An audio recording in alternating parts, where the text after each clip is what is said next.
অর্ক ভাই আসসালামু আলাইকুম।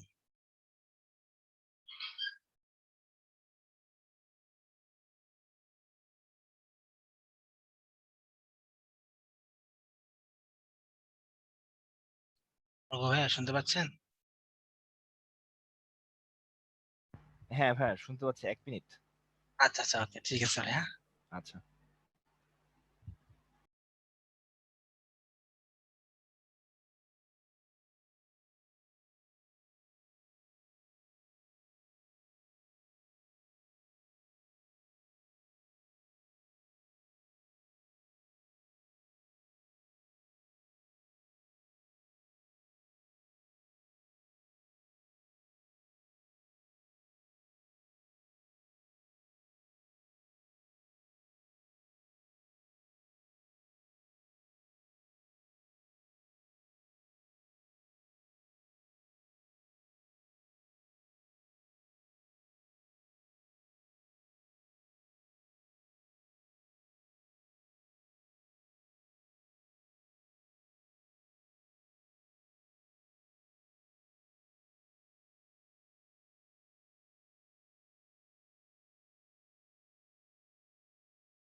ওকে, চলো আমাদের আজকে শুরু করি। আজকে আমাদের সলভ ক্লাস 4, তার মানে আজকের ম্যাথের সেকেন্ড পেপারে যে সলভ ক্লাসটা ছিল সেটা আজকে। তো দেখো, প্রথমে আমাদের রিটেন পার্টটা আছে। রিটেন পার্টটা আমি চলো শুরু করি। যে এখানে যেটা আছে যে এক্স মাইনাস ওয়ান মানে এটা হলো ফাংশনের মান।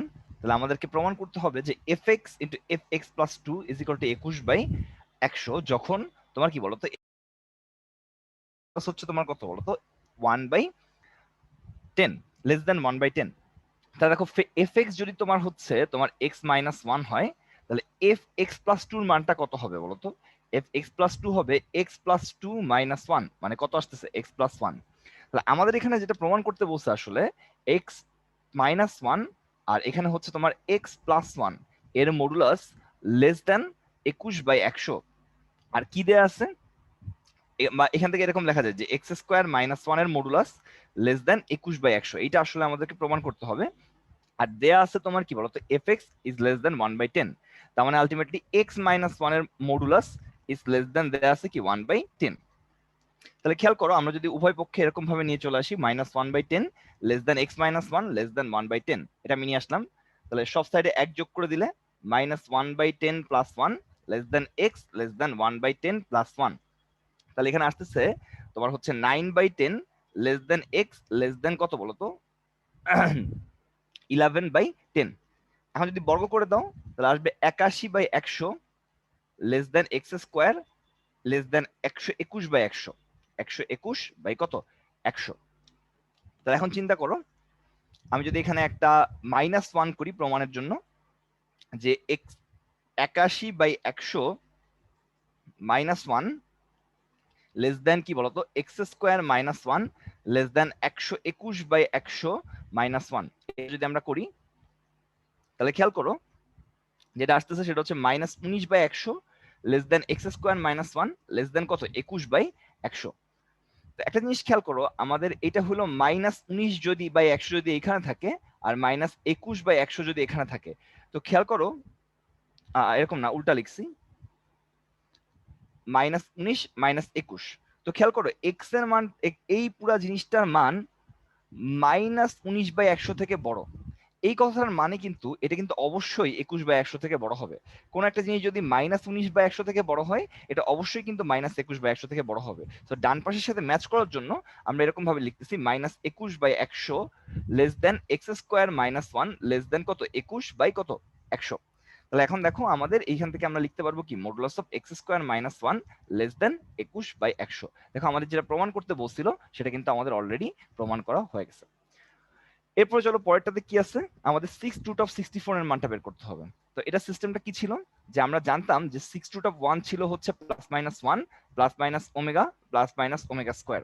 তাহলে দেখো ধরি তোমার হচ্ছে এক্স ইজ ইকুয়াল টু হচ্ছে তোমার 6√−64, তাহলে আলটিমেটলি x6 এর মানটা কত হবে -64, আর i6 এর মান কত -1। তাহলে আমরা যদি এখানে লিখি 64i6 তাহলে কিন্তু কোনো ঝামেলা হচ্ছে না।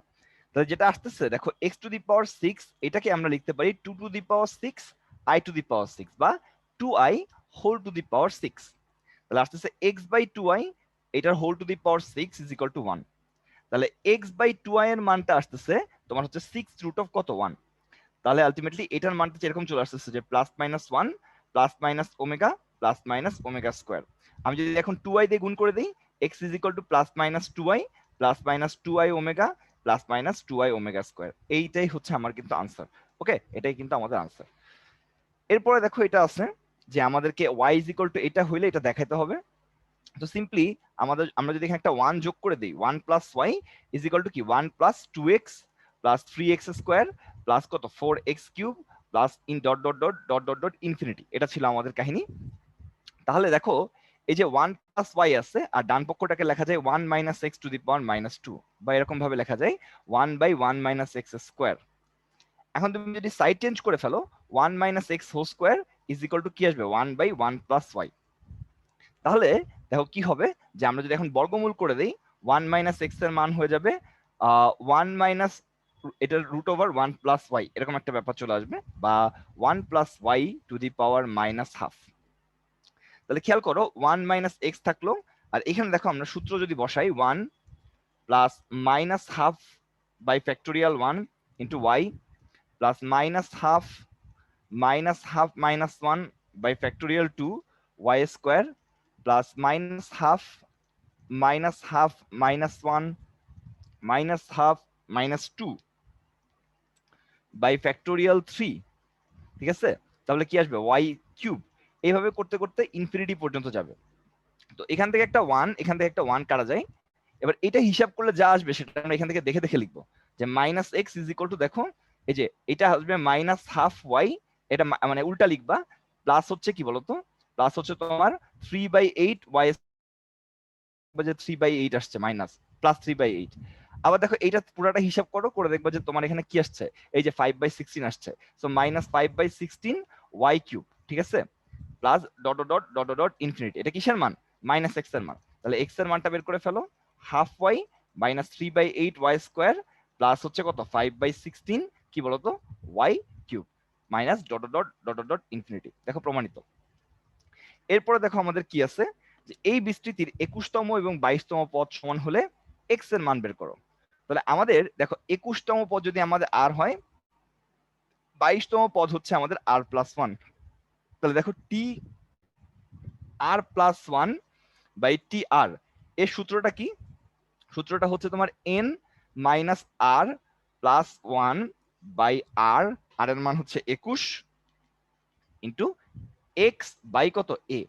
এটার ভ্যালুটা হচ্ছে এই দুইটা পদ কি সমান, তাহলে আলটিমেটলি দুইটা পদ যদি সমান হয় তার মানে তোমার tr+1 আর tr সমান, তার মানে এদের যে অনুপাতটা হবে tr+1 আর tr এর অনুপাতটা হয়ে যাবে কত 1। ওকে, তাহলে খেয়াল করো এখান থেকে আমরা কি লিখতে পারবো বলতো, এখান থেকে আমরা লিখতে পারবো হচ্ছে তোমার এটার মানটা হচ্ছে 1। তাহলে আসছে 24/21x ইজ ইকুয়াল টু 1। তাহলে 3 8 24, 3 7 21, তাহলে x এর মান চলে আসবে কত বলতো 7/8। এটা দেখো আমাদের আনসার। পরেরটা দেখো কি আছে, মূলদ সহগ বিশিষ্ট একটা দ্বিঘাত সমীকরণ নির্ণয় করো যার একটা মূল হচ্ছে এটা। তাহলে একটা মূল যদি তুমি একটু সুন্দর করে বের করতে চাও, দেখো 1/2 - √5, তাহলে আলটিমেটলি তুমি কি করতে পারো, এখানে 2 + √5 দিয়ে উপরে গুণ করলা, আর নিচে 2 - √5, আর এখানে কি 2 + √5 এটা দিয়ে গুণ করে ফেললাম। গুণ করলে দেখো কি হবে 2 + √5 হবে, তাই না? আর নিচে কি আসতেছে বলতো, এটা আসতেছে 2² - √5²। ওকে, তাহলে উপরে আসতেছে 2 + √5 আর নিচে আসতেছে 4 - 5 মানে -1, তাহলে -2 - √5 এটা হবে আমাদের একটা মান। তার মানে দেখো x এর একটা মান হচ্ছে -2 - √5, ঠিক আছে? তাহলে তুমি এটা এরকম ভাবে করতে পারো যে মূলদ সহগ বিশিষ্ট যেহেতু বলছে, আমরা কি করব এই রুটের জন্য জিনিসটা অমূলদ হচ্ছে, আমরা এই রুটটাকে এক পাশে রেখে আর বাকিগুলোকে অন্য পাশে নিয়ে যাব, এরকম একটা রেজাল্ট করে আসবে। তাহলে এখন যদি বর্গ করে দাও তাহলে x² + 4x + 4 is equal two তোমার কত √5 স্কয়ার করলে এটা চলে আসবে তোমার 5। তাহলে দেখো কি হবে, x square plus 4x minus 1 is equal to 0। এটাই হচ্ছে আমাদের কাঙ্ক্ষিত আনসার। যদি কোনো রকম ভুল না করে থাকি তাহলে এটাই হচ্ছে কি বলতো, এটাই হচ্ছে আমাদের কাঙ্ক্ষিত answer. Okay, x square plus 4x minus 1 is equal to 0। এরপরে কি আছে বলতো, এই পরাবৃত্তের উপরস্থ এই বিন্দুতে স্পর্শকের সমীকরণ নির্ণয় করো। তো আমরা এটা শিখাইছিলাম, এখানে কি করতে হবে বলতো, এই যে তোমার এটা হলো x1, এটা y1, তাহলে এই ওয়াই স্কোয়ারের পরিবর্তে বসতে হবে হচ্ছে y1, আর এখানে কি বলবে, এই x এর পরিবর্তে বসবে x প্লাস x1/2। ওকে, তাহলে y1 এর মান হচ্ছে -2, তাহলে y ইন্টু -2, আর এই যে x এর মান কত, x এর মান পরিবর্তে বসবে হচ্ছে x প্লাস x1, তাহলে x প্লাস x1/2। কাটাকাটি করে দেখো কি আসে, এখানে কাটাকাটি করলে 2 থাকে, তাহলে -2y is equal two 2x plus 1, এরকম একটা ব্যাপার চলে আসতেছে। তাহলে আমরা এখান থেকে যদি এই দুইটা কাটা দেই, তাহলে -y is equal two x plus 1, তাহলে x plus y plus 1 is equal to 0। অঙ্ক কিন্তু শেষ, ঠিক আছে, আমরা কিছুই করি নাই। এই যে y স্কয়ারের পরিবর্তে y1 বসাইছি, x এর পরিবর্তে x প্লাস x1/2 বসাইছি। যে আমরা জানি একটা বক্ররেখার উপরস্থ কোনো বিন্দুতে স্পর্শক বের করার জন্য এটা হলো আমাদের সূত্র।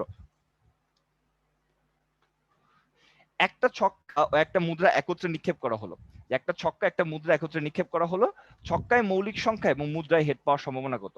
তো ছক্কায় আমাদের কি কি জিনিসপত্র উঠতে পারে বলতো? ছক্কায় আমাদের 6টা জিনিসপত্র উঠতে পারে, সেগুলো কি 1 2 3 4 5 6। ওকে, আর মুদ্রার কথা চিন্তা করো, মুদ্রায় আমাদের 2টা জিনিস উঠতে পারে, সেটা হচ্ছে কি তোমার বলতো, হেড আর টেইল। ওকে, তো খেয়াল করো এদের মধ্যে মৌলিক কারা কারা, 2 মৌলিক, 3 মৌলিক, 5 মৌলিক। তাহলে আলটিমেটলি ছক্কায় মনে করো 2 মৌলিক, 3 মৌলিক, 5 মৌলিক, আর তোমার মুদ্রায় হেড আছে। তাহলে বলছে ছক্কায় মৌলিক সংখ্যা, মুদ্রায় হেড। এরকম কেস কি কি হতে পারে, যে ছক্কায় 2 উঠছে, মুদ্রায় হেড উঠছে, ছক্কায় 3 উঠছে, মুদ্রায় হেড উঠছে, ছক্কায় 5 উঠছে, মুদ্রায় হেড উঠছে। এই 3টা কেসই হতে পারে। মনে রাখবে এক কিন্তু মৌলিক সংখ্যা না। ওকে, তাহলে এখন টোটাল কেস কয়টা? টোটাল কেসেস হচ্ছে, দেখো প্রথম এই কাজটা করা যায় 6 উপায়ে 6, আর এই কাজটা করা যায় 2 উপায়ে ইনটু 2, কত 12। ঠিক আছে, টোটাল কেস হচ্ছে তোমার 12। আর তাহলে অনুকূল অনুকূল কেস কয়টা, অনুকূল বা ফেভারেবল কেসেস কয়টা? এটা হলো তোমার একটা, দুইটা, তিনটা, তার মানে তিনটা। তাহলে অ্যান্সার হচ্ছে তোমার কত, অ্যান্সার হচ্ছে তোমার প্রবাবিলিটির ভ্যালুটা কত আসবে বলতো, এখানে হচ্ছে অনুকূল বাই মোট 3/12, তার মানে রেজাল্ট আসবে কত 1/4। তাহলে এটাই হচ্ছে আমাদের কারেক্ট আনসার। ওকে, খুবই সিম্পল, যে তোমার হচ্ছে এই যে ছক্কায় আসতে পারে 6টা আর মুদ্রায় আসতে পারে 2টা। তাহলে 2টা একসাথে কিভাবে বের করতে হয়, যে কতগুলো টোটাল ফলাফল হচ্ছে 6 ইনটু 2, মানে 12টা ফলাফল। ঠিক আছে, তুমি চিন্তা করতে পারো 1h 1t, 2h 2t, 3h 3t, 4h 4t, এভাবে করতে করতে তোমার হচ্ছে কি টোটাল 12টা কেস পাওয়া যাবে। তাদের মধ্যে 3টা কেসে হচ্ছে আমাদের যে কোশ্চেনের যে কন্ডিশনটা বলছে এই কন্ডিশনটা মেনটেন করবে, যে একটা 2h 3h 5h। ওকে, একটা সুষম মুদ্রা পরপর 3 বার টস করা হলো, প্রতি টসেই প্রথমে হেড পাওয়ার শর্তে 2 বা ততোধিক বার হেড পাওয়ার সম্ভাবনা কত? প্রথমে হেড পাইছি, ঠিক আছে, প্রথমে হেড পাইছি। তো একটা মুদ্রা যদি 3 বার টস করা হয়, তার নমুনা ক্ষেত্রটা আমরা একদিন আঁকছিলাম। এটা মনে করো হেড টেল, প্রথমবারের জন্য একটু বড় করে আঁকি আমরা। প্রথমবারের জন্য মনে করো এটা হলো হেড, এটা মনে করো টেল। দ্বিতীয়বারের জন্য মনে করো হেড, এটা মনে করো টেল, হেড টেল।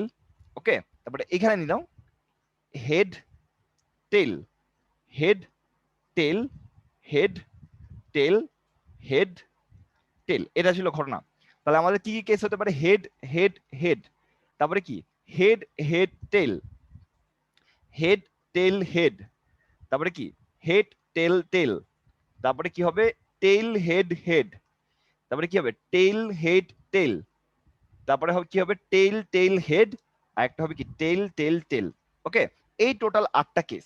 টোটাল কতগুলো কেস? টোটাল হচ্ছে 8টা কেস। প্রথমে হেড পাওয়ার শর্তে 2 বা ততোধিক বার হেড পাইতে হবে। তো প্রথমে হেড পাইছো কয় জায়গায়, 1 জায়গায়, 2 জায়গায়, 3 জায়গায়, 4 জায়গায়। এই 4টা জায়গাতে তুমি প্রথমে হেড পাইছো। আর তাদের মধ্যে 2 এর বেশি বার হেড পাইছো একটা, 2টা এবং 3টা কেসে। ঠিক আছে, তার মানে এই 3টা হচ্ছে আমার অনুকূল। এই 3টা হচ্ছে আমার অনুকূল, যে প্রথমে হেড আছে এবং 2 বা তার বেশি হচ্ছে হেড আসতেছে। ঠিক আছে, অনুকূল হচ্ছে 3টা। তাহলে প্রবাবিলিটি আসতেছে কত? প্রবাবিলিটি আসতেছে 3/8। এটাই হচ্ছে আমাদের আনসার। ওকে, এখন দেখো আমাদের পরের কেসটাতে আমরা যাই। এল দৈর্ঘ্য বিশিষ্ট একটা সুতা আছে, তার এক প্রান্ত উলম্ব দেয়ালে আটকানো এবং অন্য প্রান্তে আলফা ব্যাসার্ধ বিশিষ্ট একটা সুষম গোলকের সাথে যুক্ত আছে। তাহলে গোলকটির ওজন ডাব্লু হলে দেখাও যে সুতার টান এত। তো এরকম ঘটনাটা, যে একটা দেয়াল আছে মনে করো, ঠিক আছে, এটা একটা দেয়াল। এই দেয়ালের সাথে আমার একটা বল বা সুষম গোলক বলছে, আমরা মনে করতেছি একটা বল আছে, এই বলটা যুক্ত করা আছে। তো খেয়াল করো যে এইটা হচ্ছে দেয়ালের এক প্রান্তের সাথে যুক্ত করা আছে একটা সুতা দিয়ে। সেই সুতাটার দৈর্ঘ্য কত? সেই সুতার দৈর্ঘ্য দেয়া আছে হচ্ছে তোমার এল। আর তোমার এই যে গোলক, এই গোলকের যে ব্যাসার্ধ, এই গোলকের যে ব্যাসার্ধ সেটা হচ্ছে তোমার আর, তাই না? এ দিছে, সরি আর না, এ দিছে, এ। গোলকের ব্যাসার্ধ হচ্ছে তোমার এ।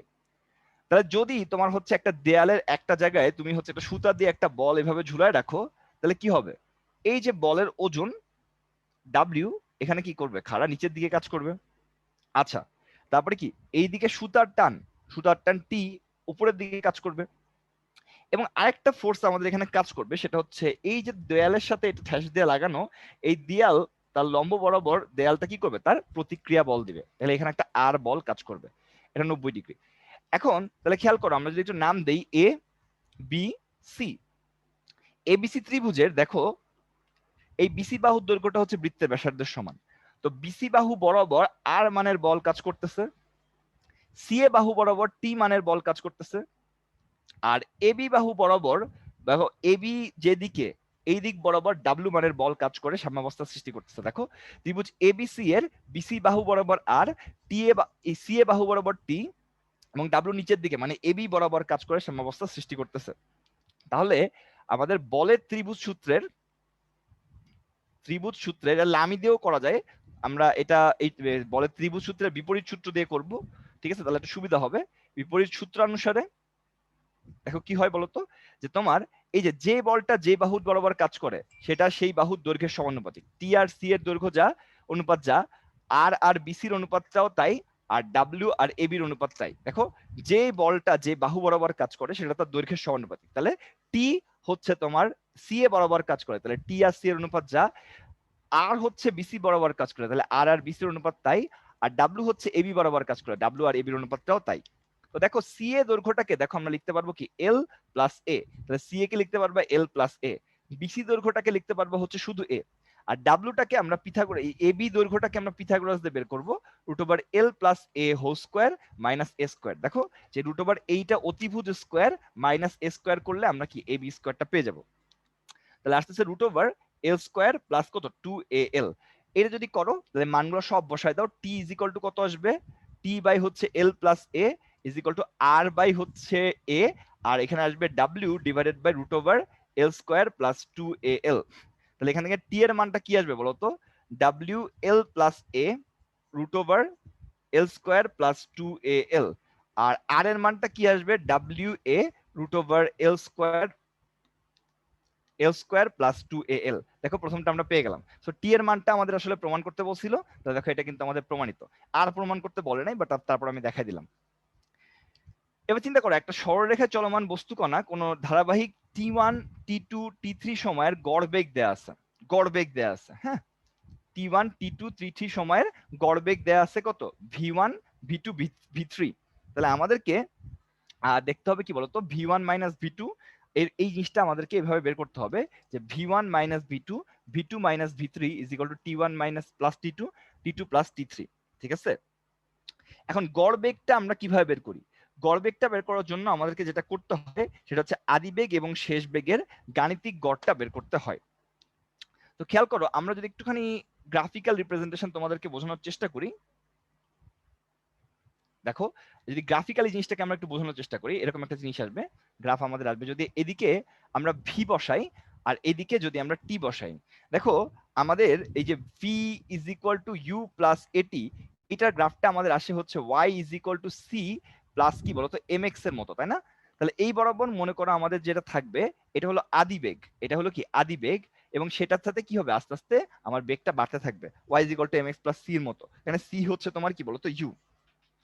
তাহলে দেখো আমাদের এই প্রথমে মনে করো এর বেগটা ছিল হচ্ছে ইউ, টি1 সময় পরে তার বেগটা হয়ে গেছে মনে করো u1, টি2 সময় পরে তার বেগটা হয়ে গেছে মনে করো তোমার u2, আর টি3 সময় পরে তার বেগটা হয়ে গেছে তোমার হচ্ছে মনে করো u3। ওকে, তাহলে টি1 টি2 টি3 সময় পরে তার বেগটা এরকম হয়ে গেছে। ওকে, তাহলে এইটুকু দৈর্ঘ্য হচ্ছে তোমার T1, এইটুকু দৈর্ঘ্য হচ্ছে তোমার T2, আর এইটুকু দৈর্ঘ্য হচ্ছে তোমার T3। ওকে, এইভাবে জিনিসটা কিন্তু আমাদের আছে। তাহলে দেখো আমরা একবারে করতে পারি যে ইউ সমান কি লিখতে পারো বলো তো? ইউ সমান U1 সমান লিখতে পারো, U1 সমান লিখতে পারো ভি প্লাস ইউ প্লাস এটি, ইউ প্লাস এ T1। তারপরে দেখো তোমার তারপরে তারপরে কি হবে বলো? U2 সমান হবে হচ্ছে দেখো U1, বা এরকম যদি না শুরু করো, U2 সমান যদি আমি বের করতে চাই, দেখো এটা হবে হচ্ছে তোমার আদি বেগ, আর এখানে টাইমটা হচ্ছে T1 প্লাস T2, তাহলে you plus a T1 plus T2, বা তুমি যদি এইভাবে বের করো একবারে u plus a T1 plus a T2, এটা চলে আসবে। আর U3 এর মানটা কত হবে? U3 এর মানটা দেখো আদি বেগ হচ্ছে তোমার ইউ, আর টাইমটা হচ্ছে T1 T2 T3, তাহলে U3 এর মানটা হয়ে যাবে, U3 এর মানটা হয়ে যাবে u plus a T1 plus T2 plus T3। Okay, তাহলে আসবে you plus AT1 plus AT2 plus হচ্ছে AT3। তাহলে আমাদের লাগবে দেখো V1 V2 V3 এটার মান। তাহলে V1 হচ্ছে গড় বেগ T1 সময়ে, তাহলে গড় বেগ হবে আদি বেগ আর শেষ বেগের, আদি বেগ আর শেষ বেগের গাণিতিক গড়ের সমান, মানে U প্লাস U1 বাই 2। ওকে, আবার দেখো V2 এর মানটা হবে হচ্ছে এই যে T2 সময়ের গড় বেগ U1 প্লাস U বাই 2। আচ্ছা, আর T3 সময়ের গড় বেগটা হচ্ছে U2 V3, এটা হচ্ছে U2 plus U3 divided by কত 2, এরকম একটা কেস আমাদের চলে আসবে। তাহলে আমরা যদি দেখো কি করতে পারি, V1 লেফট সাইড, দেখো লেফট সাইডে কি আছে, লেফট সাইডে আছে হচ্ছে V1 minus V2 divide by V2 minus V3। So আমরা যদি একবার লিখে দেই, দেখো এই যে U মাইনাস U1 থেকে আমাদেরকে U1 মাইনাস U2 বাদ দিতে হবে। সো আলটিমেটলি এই দুইগুলাকে যদি আগে থেকে কেটে দেই, তাহলে U মাইনাস U2 হবে নিচে, আর নিচে আসবে কি বলতো, এই যে V2 মাইনাস V3, তার মানে এটা আসবে কি বলতো, এই যে এই U প্লাস U1 থেকে U minus U plus U3 বাদ যাবে, তাহলে এটা হবে U1 প্লাস U3, এরকম একটা জিনিস চলে আসবে। তাহলে দেখো মাইনাস U3 যদি বিয়োগ করে দাও, যে আমি যদি U1 কাটা যাবে তাহলে U মাইনাস U2 হবে, আবার এটা থেকে যদি এটা বিয়োগ করো তাহলে আলটিমেটলি কি হবে, U2 কাটা যাবে, U1 মাইনাস U3 থাকবে। এখন তাহলে U থাকলো, আর U2 কে দেখো আমরা মানটা এখান থেকে বসাচ্ছি, U2 কই, এই যে U2 হচ্ছে তোমার minus U minus AT1 minus AT2। আর নিচে খেয়াল করো U1 এর মানটা কত ছিল, U1 এর মানটা ছিল হচ্ছে U minus AT1 U plus AT1 minus U3 এর মানটা এখান থেকে বসায় দাও, U3 এর মান হচ্ছে U minus AT1 minus AT2 minus AT2 AT3, এরকম একটা জিনিস আমাদের চলে আসবে, এরকম একটা জিনিস আমাদের কি হবে, চলে আসবে। এখন আসলে দেখো আমাদের এখানে কি হচ্ছে, যে ইউ কাটা যাচ্ছে, এখানে ইউ কাটা যাচ্ছে, AT1 কাটা যাচ্ছে, এখানে মাইনাস এ কমন নিলে T1 প্লাস T2, আর নিচেও দেখো মাইনাস এ কমন নিলে এখানে হচ্ছে কত, তোমার হচ্ছে T2 প্লাস হচ্ছে T3। তাহলে এখান থেকে আমাদের কাটা যাবে কি, এই দুইটা কাটা গেলে এটা হয়ে যাবে T1 plus T2 divided by কত, T2 প্লাস T3 সমান কত আসবে আমাদের রাইট সাইড, প্রমাণিত। আচ্ছা, তারপরে খেয়াল করো স্রোত না থাকলে এক ব্যক্তির 100 মিটার চওড়া নদী সাঁতরা দিয়ে পার হতে 4 মিনিট সময় লাগে, স্রোত থাকলে ওই নদী পার করতে তার 5 মিনিট সময় লাগে। তাহলে দেখো একটা নদী আছে মনে করো এরকম, তাহলে মনে করো স্রোত নাই, তাহলে এইখান থেকে একজন এ থেকে বি বিন্দুতে যাচ্ছে, তাহলে এখন যদি স্রোত না থাকে, ঠিক আছে, এটা হলো ডি, মনে করো নদীর প্রস্থ ডি, যদি স্রোত না থাকে তাহলে সে এটা কি, সে কিন্তু নৌকার বেগে যাবে, মানে সাঁতারুর বেগে যাবে। তাহলে সেই ক্ষেত্রে তার হচ্ছে স্রোত না থাকলে এই ডি এর মানটা বলা আছে 100 মিটার। স্রোত না থাকলে তার 4 মিনিট সময় লাগে, তাহলে s is equal to v t, just এইভাবে সে চলে যাবে। তাহলে আলটিমেটলি দেখো আমাদের এখানে 100 is equal to u into 4, তাহলে ইউ এর মান হচ্ছে 100/4, ইউনিটটা হচ্ছে মিটার পার মিনিট। দেখো 100 মিটার, আর এটাকে কিন্তু মিনিট ছিল, তাহলে ইউনিটটা হবে মিটার পার মিনিট, মানে ইউ হচ্ছে 25 মিটার পার মিনিট। তাহলে ইউ এর মানটা আমরা পেয়ে গেলাম। আবার খেয়াল করো, এখন স্রোত থাকলে একই পথে যদি তুমি পার হও তাহলে 5 মিনিট টাইম লাগে, তাহলে স্রোত মনে করো এইদিকে যাচ্ছে, স্রোতের বেগ ভি, আর তুমি নৌকা পার হচ্ছ এই এই বরাবর, সোজা বরাবর নৌকা চাচ্ছ, মানে ডাব্লুটা এই বরাবর, তাহলে কিন্তু তোমাকে সাঁতার কাটতে হবে, মানে তুমি যাতে চাচ্ছ ওই বরাবর, তাহলে সাঁতার কিন্তু আরো এই সাইড থেকে কাটতে হবে ইউ বরাবর, ঠিক আছে। তাহলে আলটিমেটলি তোমার এইখানে তুমি যদি যাও তাহলে স্রোতের সাথে তোমার লব্ধিটা হবে কত, লব্ধিটা হবে 90 ডিগ্রি। ওকে, তাহলে আলটিমেটলি তুমি এখানে তুমি যেটা লিখতে পারো D is equal to W T, টি2 মনে করো, টি1 মনে করো, টি2।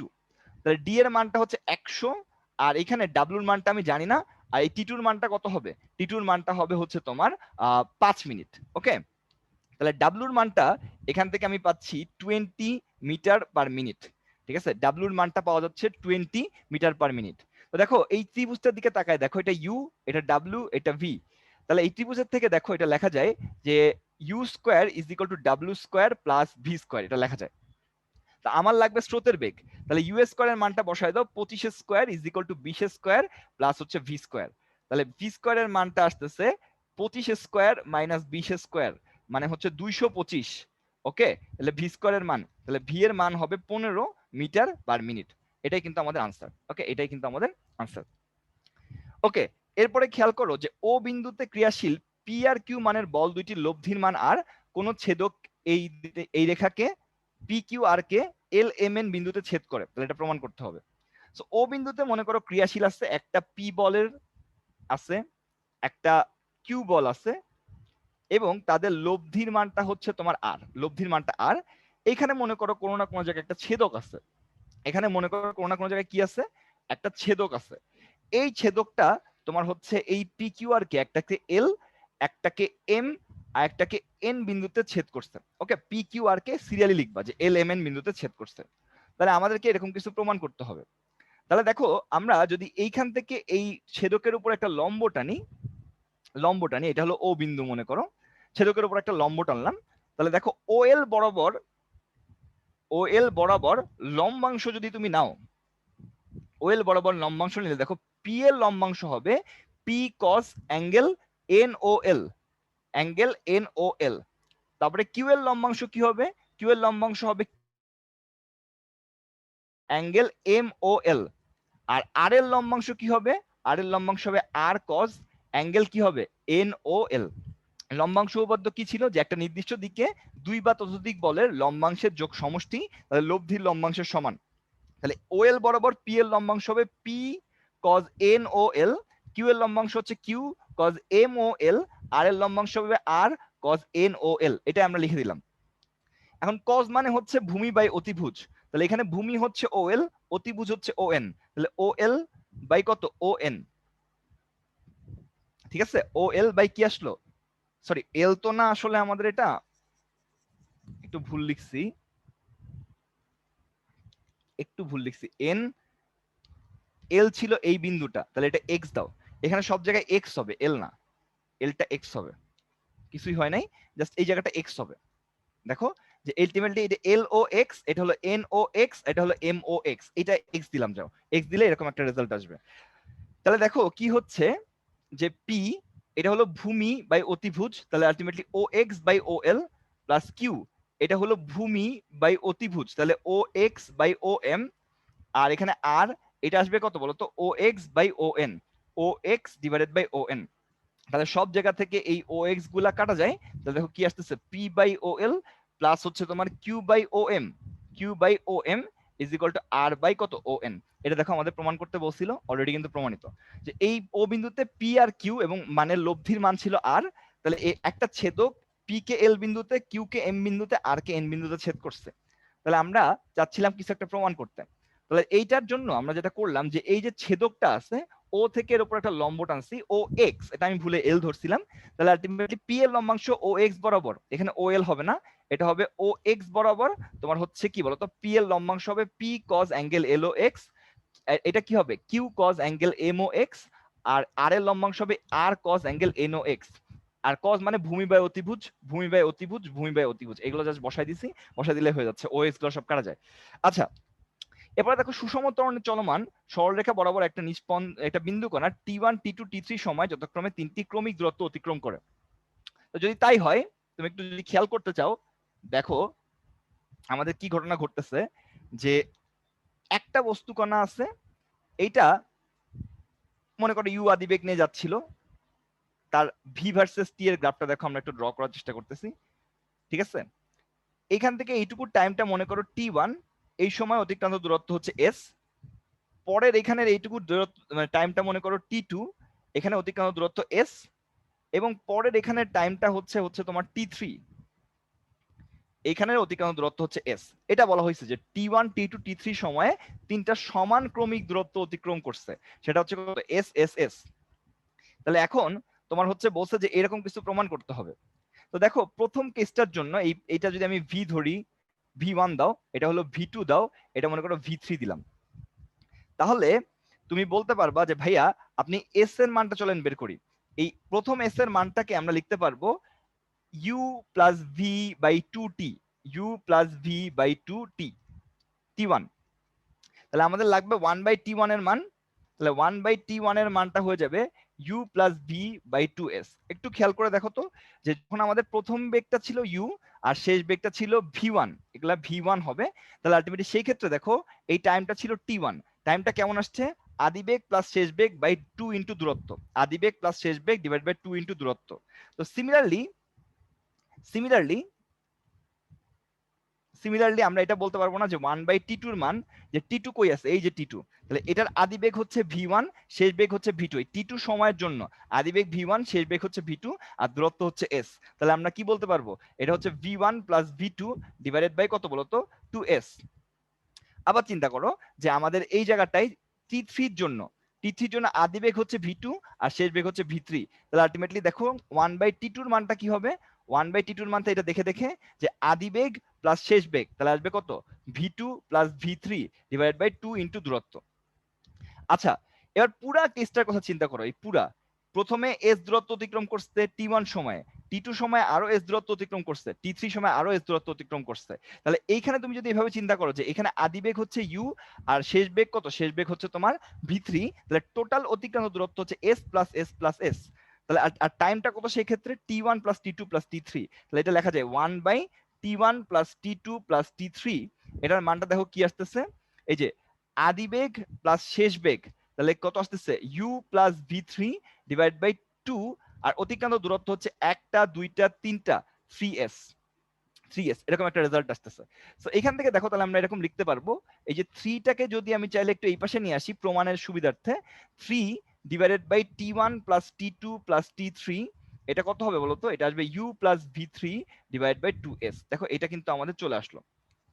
এখন আমাদের বাম পক্ষ কিরকম দেখতে আছে, বাম পক্ষ যেরকম দেখতে আছে দেখো left side 1 by t1 minus 1 by t2 plus 1 by t3, তাহলে এখানে কি আসবে বলো, এটা দেখো এই যে এইটা হলো 1 বাই t1, বসাও u plus v1 by 2s, তো 2s টাকে কমন নেই, পরেরটাতে আসবে কি v1 মাইনাস v2, তাহলে মাইনাস v1 মাইনাস v2 যেহেতু মাইনাস আছে এখানে, আবার পরেরটা কি আসবে v2 প্লাস v3, তাহলে আসতেছে v2 প্লাস v3। তাহলে দেখো কি হচ্ছে v1 v1 কাটা v2 v2 কাটা, তাহলে এখানে যেটা আসতেছে u plus v3 divide by 2s। দেখো এটার মান আমরা বের করে রাখছি, এটার মান কত 3 by t1 plus t2 plus কত t3 সমান কি আসলো, সমান আসলো রাইট সাইড, প্রমাণিত। আশা করি তোমরা এটা বুঝতে পারছো, না বুঝলে একটু ভিডিওটা রিপিট করে দেখে নিও। একটু ওয়েট করতে সেভ করবো।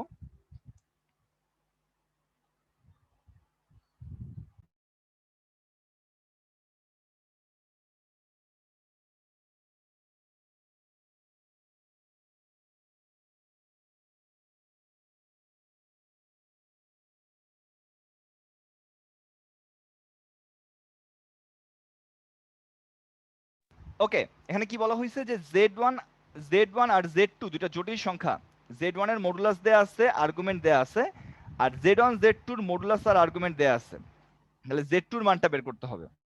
তো খেয়াল করো z1 z2 এর মডুলাস এটা কি হবে, এটা হবে z1 এর মডুলাস ইনটু কি z2 এর মডুলাস, এটা আমরা জানি।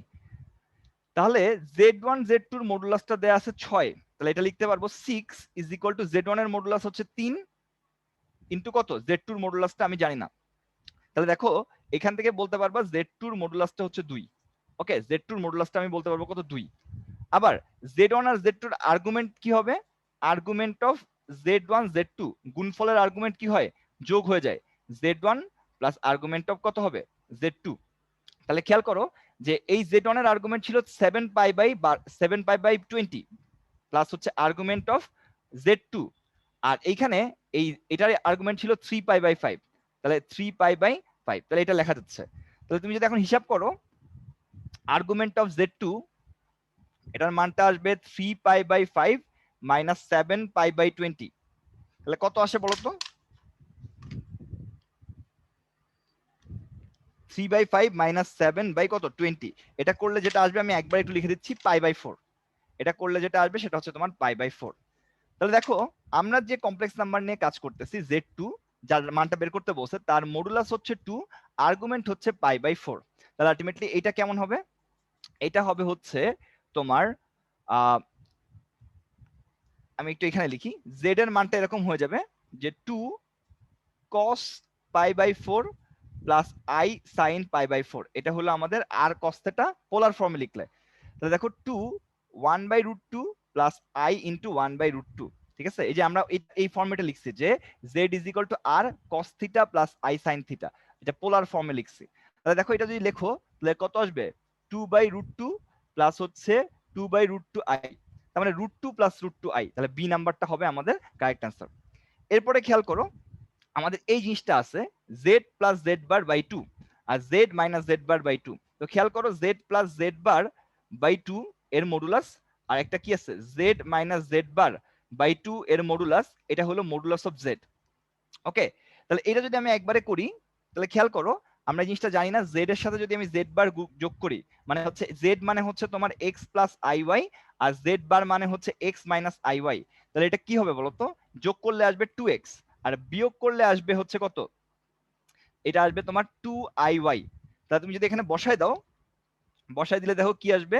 2x/2 এর মডুলাস প্লাস হচ্ছে 2iy/2 এর মডুলাস ইজ ইকুয়াল টু হচ্ছে x প্লাস iy এর মডুলাস।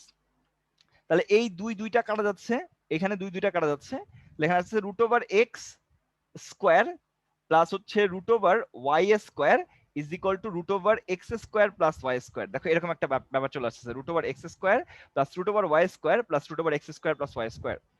এখন তুমি যদি বর্গ করে দাও তাহলে এটা আসবে x প্লাস y হয়ে যাবে। ওকে, তাকে বর্গ করলে হবে x square plus y square plus 2xy, আর ডান পক্ষে হবে x square plus y square. তাহলে এই যে x square y square x square y square সাথে কাটা যায়, তাহলে এখানে আসবে কি বলতো 2xy সমান 0, বা এখানে আসবে xy সমান 0। তো xy সমান 0 কে তুমি এইভাবে চিন্তা করতে পারো, দেখো xy সমান 0 কে তুমি চিন্তা করতে পারো y is equal to 0, x is equal to 0। একটা হচ্ছে x অক্ষ নির্দেশ করবে আর একটা কি একটা y অক্ষ নির্দেশ করবে। তাহলে এটা কি রিপ্রেজেন্ট করবে? একটা জোড়া সরল রেখা নির্দেশ করবে, একটা হচ্ছে x অক্ষ আর একটা হচ্ছে y অক্ষ।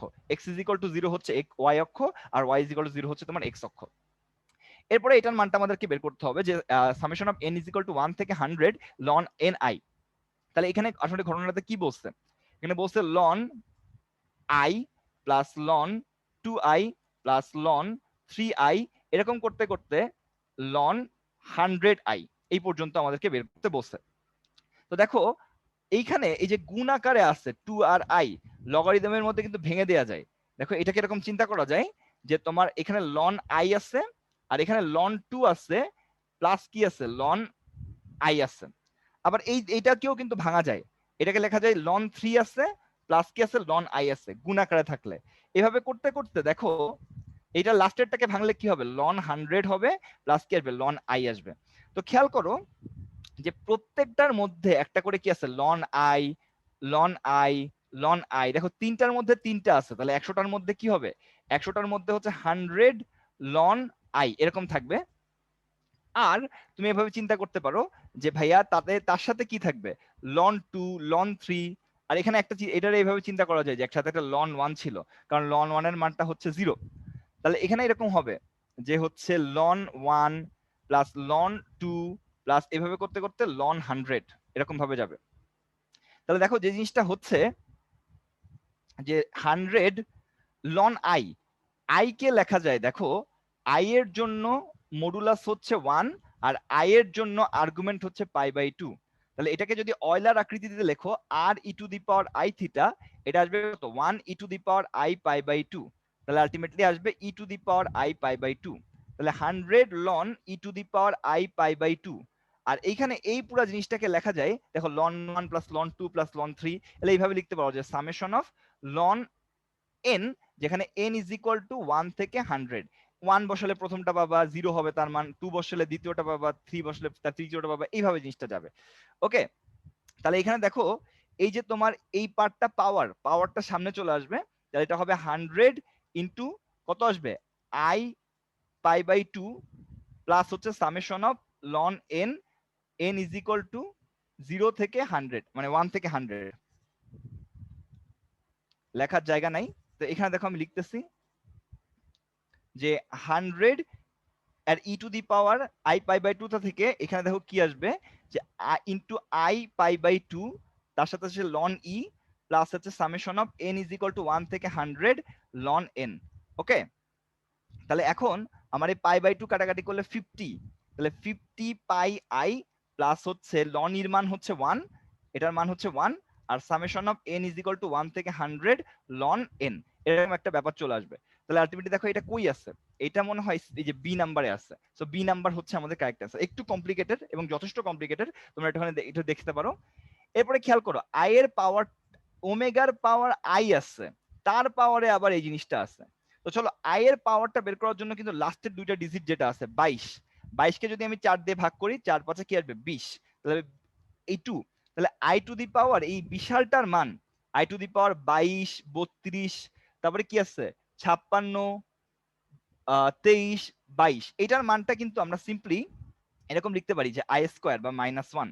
তাহলে এই যে ওমেগা টু দি পাওয়ার এই পুরাটাকে লিখতে পারবো যে আই স্কোয়ার, তাহলে omega two the power I square বা ওমেগা টু দি পাওয়ার -1, তাহলে এটা কি হবে 1 বাই ওমেগা। তো 1 বাই ওমেগা কি এরকম লেখা যায় যে omega square by omega cube, ঠিক আছে, যে উপরে নিচে ওমেগা স্কোয়ার গুণ করলাম, তাহলে থাকবে ওমেগা স্কোয়ার, কারণ কি এই ওমেগা কিউবের মান 1, তাহলে থাকতেছে রেজাল্টটা কত ওমেগা স্কোয়ার। তাহলে ওমেগা স্কোয়ার হচ্ছে আমাদের কি বলতো কারেক্ট আনসার। খুবই সিম্পল, এটা বেশি ভেজাল না।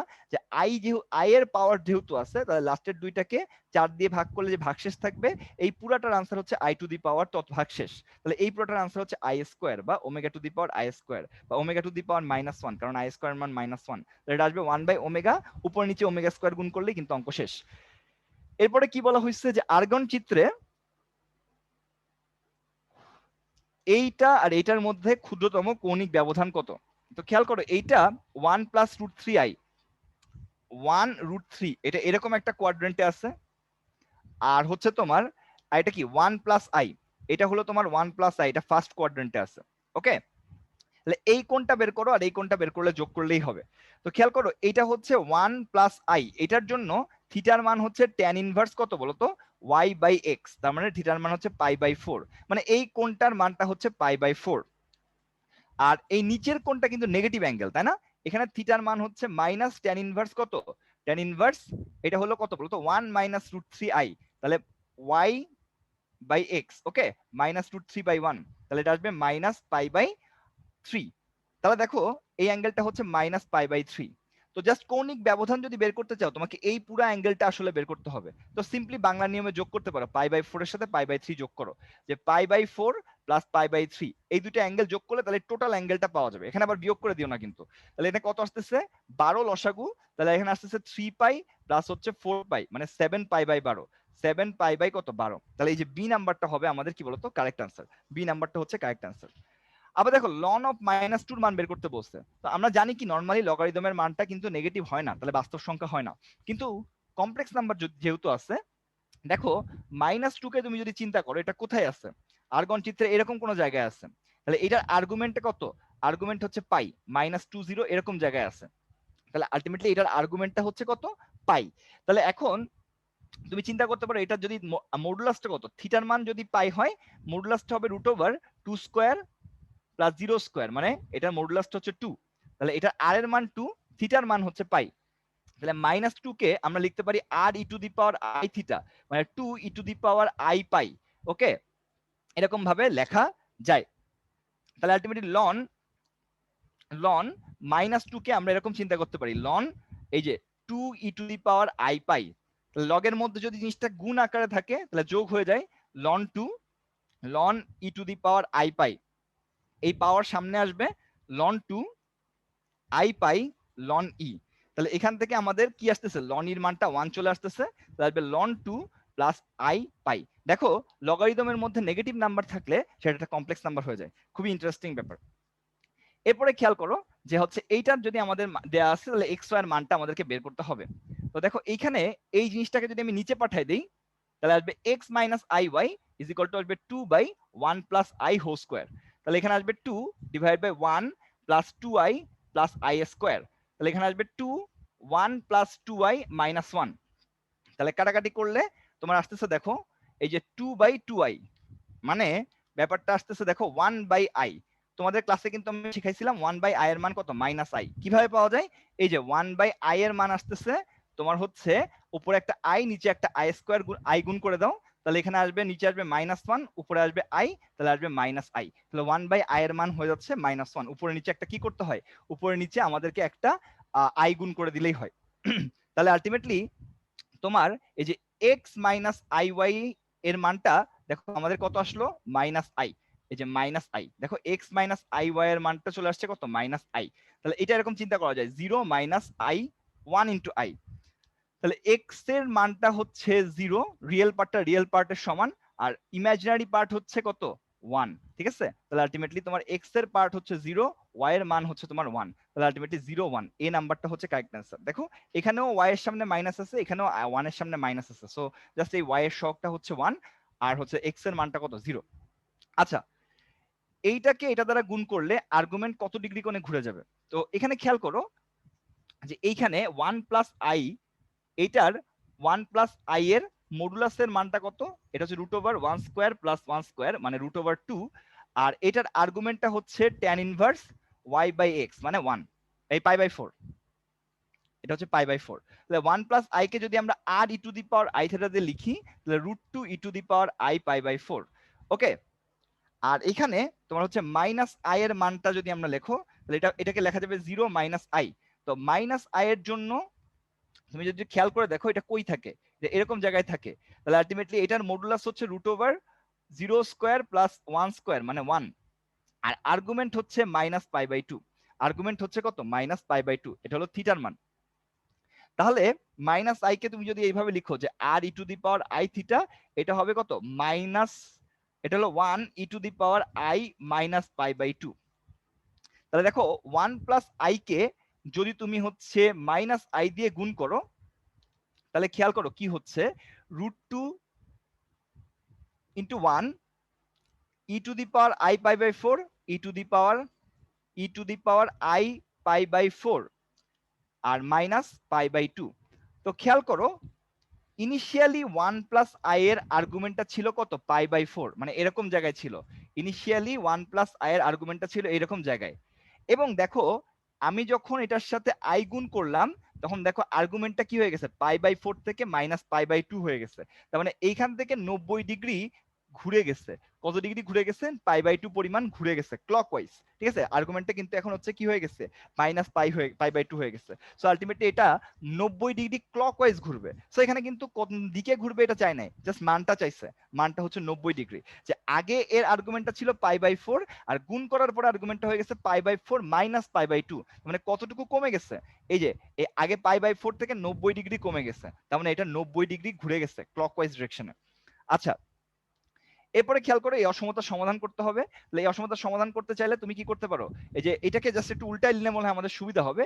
2x মাইনাস 5 এর মডুলাস এটা হয়ে গেল গ্রেটার দ্যান ইকুয়াল টু 4। মডুলাসের মধ্যে চেঞ্জ করলে কিন্তু উল্টা দিলে কিন্তু আমাদের কোনো ঝামেলা নেই।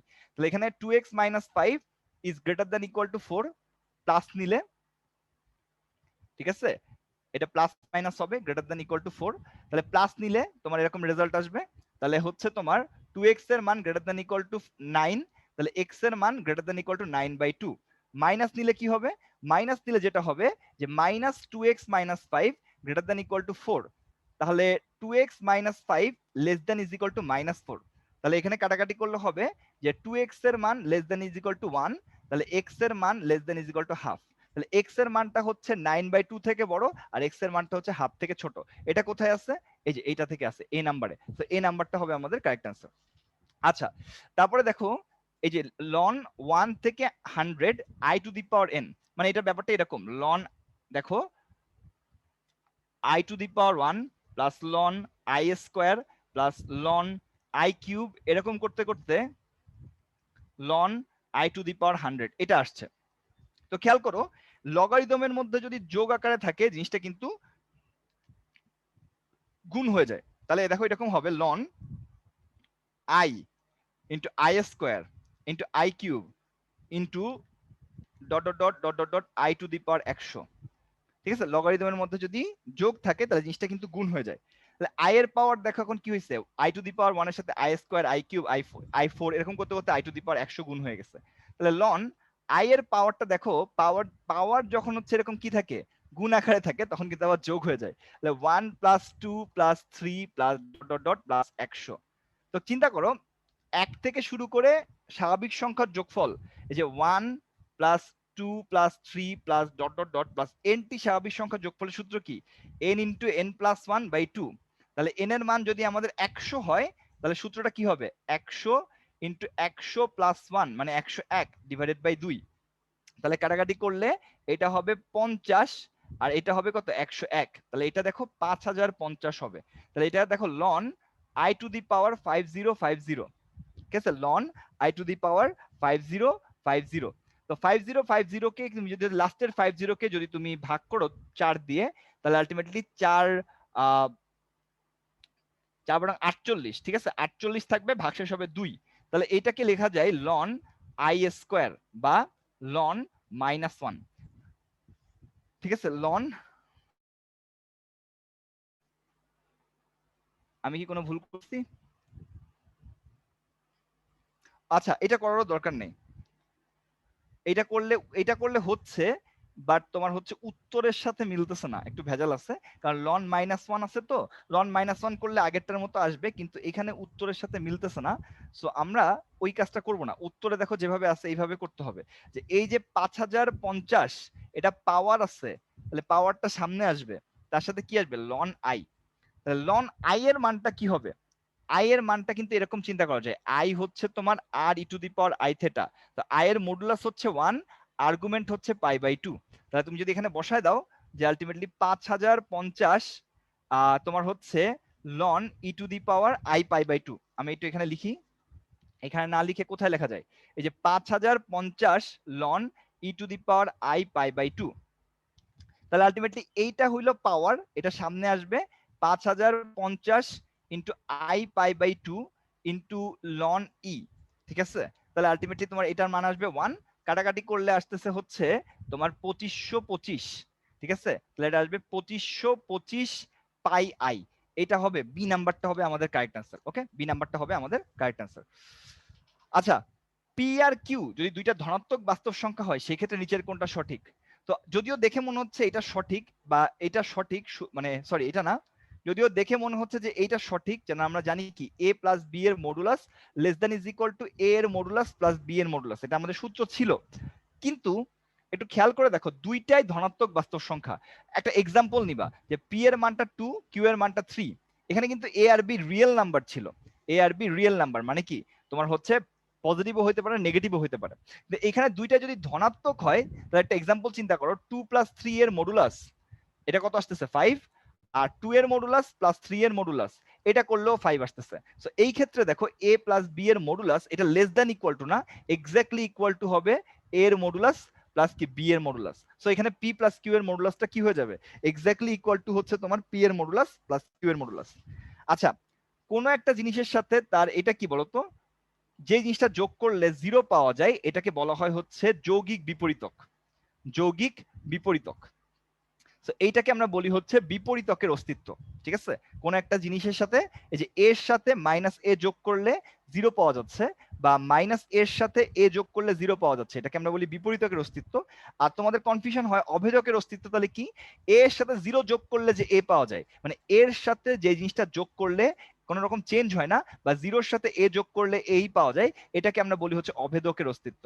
ওকে, একটু খেয়াল করে দেখো, মূলত সহগ বিশিষ্ট দ্বিঘাত সমীকরণের মূল দেয়া আছে এটা এবং এটা, এ স্কয়ার প্লাস বি স্কয়ারের মান কত?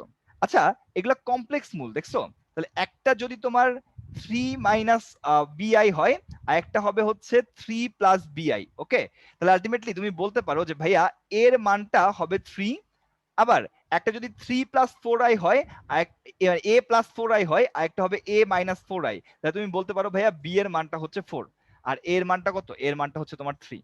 ওকে, তাহলে a square plus b square মানে হচ্ছে 3 square plus 4 square is equal two 5 square মানে 25। ঠিক আছে, ডি নাম্বারটা কারেক্ট অ্যান্সার। দেখো যে এইটা কমপ্লেক্স রুট দুইটাই, তাহলে একটা যদি a প্লাস 4i হয় আর একটা হবে a মাইনাস 4i, তাহলে b এর মানটা হইতে হবে 4। আবার একটা যদি 3 মাইনাস bi হয় একটা হবে 3 প্লাস bi, তাহলে a এর মানটা হইতে হবে 3, তাহলে a এর মানটা 3, b এর মানটা 4 বসা দিলে হয়ে যাচ্ছে। এরপরে খেয়াল করো, এই যে একটা জিনিস মাথায় রাখবা যে এইখানে তোমার এটার মধ্যে একটা মূল নিচের কোনটা, এটা তোমাকে কোশ্চেনে জিজ্ঞাসা করছে। তো খেয়াল করো একটা জিনিস মাথায় রাখবা যে এক্স স্কোয়ার মনে করো মাইনাস 5x প্লাস মনে করো 4, এটা মনে করো x square minus 5x plus 4 is equal to 0। এইটাকে তুমি যদি লেখো তাহলে আসবে x minus 1 x minus 4 is equal to 0। তাহলে x এর মান হবে 1,4। দেখো এখানে একটা মূলটা হচ্ছে 1, এই সমীকরণের একটা মূল হচ্ছে 1। তো মূলটা যদি তুমি এখানে বসায় দাও তাহলে আসতে আসতে 1 স্কোয়ার মাইনাস 5 ইন্টু 1 প্লাস 4, বা দেখো 1 মাইনাস 5 প্লাস 4। দেখো এই যে এই সমীকরণের সহগগুলা আছে না, এই সহগগুলার যোগফল পাওয়া যাচ্ছে এবং এটার মান আসতেছে 0। তো খেয়াল রাখবা কথাটা এটা বলতে চাচ্ছি, এটা কিভাবে পেয়েছো, এক্স এর মান 1 বসাইলে দেখতেছো যে শুধু সহগের সমষ্টি পাওয়া যাচ্ছে, এবং সেটা যদি সিদ্ধ করে তাহলে সহগের সমষ্টিটা কি হবে, 0 হয়ে যাবে। সো যদি একটা সমীকরণের সহগগুলার সমষ্টি 0 হয় তাহলে তুমি একদম শিওর হয়ে বলতে পারবা যে একটা মূল 1। তুমি অন্য কোনো এক্সাম্পল নিয়ে দেখতে পারো যে x minus 1 x minus 2 is equal to 0। তাহলে দেখো এখানে x এর মান কত, x এর মান হচ্ছে 1 2, তাহলে এখানে হবে x square minus 3x plus 2 is equal to 0। তাহলে এইখানে যদি তুমি x এর মানটা 1 বসাও তাহলে আসবে 1 স্কয়ার মাইনাস 3 ইনটু 1 প্লাস 2। তাহলে এখানে দেখো 1 মাইনাস 3 প্লাস 2, দেখো এইখানে সহগগুলার সমষ্টি পাওয়া যাচ্ছে 1 মাইনাস 3 প্লাস 2 এবং তার মান কত আসছে 0। কিভাবে পাচ্ছ, x এর মান 1 বসায়।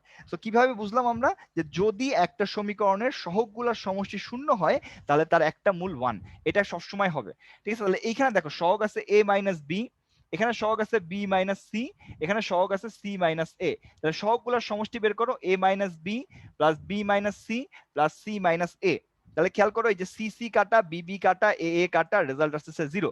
যেহেতু সহগগুলোর সমষ্টি 0 তার মানে একটা মূল হচ্ছে আমাদের কত, একটা মূল অবশ্যই 1। তাহলে একটা মূল যদি 1 হয় আর একটা মূল যদি তুমি আলফা ধরতা তাহলে আলটিমেটলি কি লিখতে পারো যে মূল দ্বয়ের গুণফল is equal to C by A. তাহলে আসবে C minus A divided by A minus B, মানে আলফার মানটা হয়ে যাবে সি মাইনাস এ বাই কি এ মাইনাস বি। তাহলে একটা মূল 1 আর একটা মূল হচ্ছে c minus a by A minus b. Hopefully তোমরা এটা বুঝতে পারছো।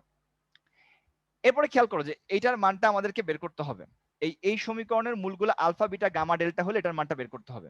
ঠিক আছে, তাহলে এই সমীকরণের মূল যদি আলফা হয় তাহলে আলফা দিয়ে সমীকরণটা সিদ্ধ করলে 3 alpha 4 minus 2 is equal to 0, তাহলে আলফা 4 ইজ ইকুয়াল টু আসছে 2/3। সিমিলারলি বিটা দিয়ে যদি তুমি সিদ্ধ করো তুমি পাবা বিটা 4 এর মানটাও 2/3। তুমি যদি গামা দিয়ে সিদ্ধ করো তুমি পাবা গামা 4 এর মানটা হচ্ছে তোমার 2/3। তুমি যদি ডেল্টা দিয়ে সিদ্ধ করো তুমি পাবা ডেল্টা 4 এর মানটা হচ্ছে 2/3, যেহেতু একটাই এক্স আছে কোনো ভেজাল নাই। ঠিক আছে, সো আলটিমেটলি তোমার কাছে চাইছে alpha 4 plus beta 4 plus gamma 4 plus delta 4, তাহলে 2/3 2/3 2/3 2/3 যোগ করলে আসবে হচ্ছে 8/3, তাহলে সি নাম্বারটা হয়ে যাবে কারেক্ট আনসার। আচ্ছা, এই সমীকরণের মূলগুলোর অনুপাত 3:4 হলে নিচের কোনটা সত্য, তাহলে একটা মূল 3 আলফা আর একটা মূল হচ্ছে 4 আলফা যদি তুমি ধরো তাহলে আলটিমেটলি কি লিখতে পারবা, মূল দ্বয়ের যোগফল হচ্ছে minus B by A, minus B by A. তাহলে এখান থেকে তুমি পাবা 7 alpha is equal to minus B by A, বা আলফার মানটা পাবা মাইনাস বি বাই 7 এ। আবার মূলদ্বয়ের গুণফল 3 alpha into 4 alpha is equal to কি হবে, সি বাই এ, তাহলে সি বাই এ। তাহলে এখান থেকে যেটা আসবে 12 alpha square is equal to C by A. তাহলে এখানে আলফার মানটা বসায় দাও, 12 B square by 49 A square is equal to C by A. তাহলে দেখো এখানে একটা এ কাটা যায়, তাহলে এখানে যেটা পাওয়া যাবে দেখো এখান থেকে যেটা পাওয়া যাবে 12 B square is equal to 49 C A. তাহলে এটা আমাদের বি নাম্বারটা আমাদের কারেক্ট আনসার, বি নাম্বারটা হচ্ছে আমাদের আগেরটাতে কি কারেক্ট আনসার। দেখো 12 B square is equal to কি 49 সি এ। এরপরে এই সমীকরণের একটা মূল 3 হলে অপর মূলটা কত, তাহলে একটা মূল 3 আর একটা মূল মনে করো আলফা। তাহলে দেখো মূলগুলার যোগফল is equal to minus B by a, so minus minus 18/2, তাহলে আলটিমেটলি 9। তাহলে আলফার মানটা এখান থেকে পাওয়া যাবে 6, তাহলে আরেকটা মূল হচ্ছে তোমার 6। ওকে, একটা মূল যেহেতু 3 তাহলে আরেকটা মূল কত হবে, যদি আমরা আলফা ধরি তাহলে মূলের যোগফল হচ্ছে মাইনাস বি বাই এ, সেখান থেকে আলফার মান পাওয়া গেল।